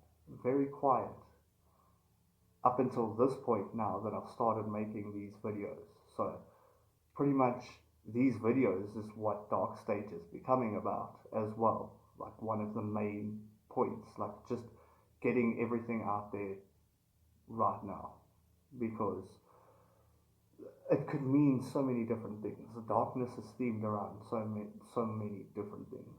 So that's why it feels right to do this here. And it's got cool decorations and poster glows at night and things like that. It's just nice. Yeah. So I'm pretty much in the fifth element right now. I'm in the fifth element. This is the fifth element. It's darkness in this particular scenario. And like I say, all of that stuff is not really too relevant to the application or whatever. It's not really too much. It's just, it was part of my story, because if you remember, at the same time as laying the foundation of the company and what it will become and thinking about the applications and all of those, all the software and animation and all of that stuff. Underneath that, I was also building my own profile at In Your Head Productions. So I was building my own personal profile, and that elemental journey was just part of my journey. Like it was something I did, and it's a true story, and it's pretty cool. Whoa, that is crazy. Actually, I went on about the elements for too long there. I do apologize, but I think that's all I can do for tonight. I didn't even realize I was going to go on for so long about it. So, yeah. Also, just to end off, like, for this session of recording, all those other products that I mentioned for the synthetic beings, you might be like, what products? And I'm like, all those, the recharging beds, the eyeballs, the filters, all of that, but at the same time, the application as well is also, because instead of using a VR headset like a person would use, those beings are going to have that built into their head, and they can see it whenever they want. But do I still train? Do I still train physically and whatever from air state? Have I picked up? I still train a little bit, but I've lost a lot of weight in dark state because it's not like from not training. Like I do train and whatever, but I realized after I gained enough mass and I was like over 210 pounds, like I started developing like a stomach book, like a beer belly like sort of thing from all the protein and all that, and my body was getting a bit too big for my head. Like my head is it's pretty small. Like might be calling myself stupid there, but no, like I mean it's actually physically quite small. So the more muscle mass I was getting, it was looking weird that I was getting so big and had this tiny head. So I still maintain a level of fitness in dark state with my training and whatever, but I've lost a considerable amount of weight. Like I've gone down to about 200 pounds now because, like I say, everything's looking more in proportion. My stomach disappeared, like it started to disappear, and 200 pounds seems like a good weight.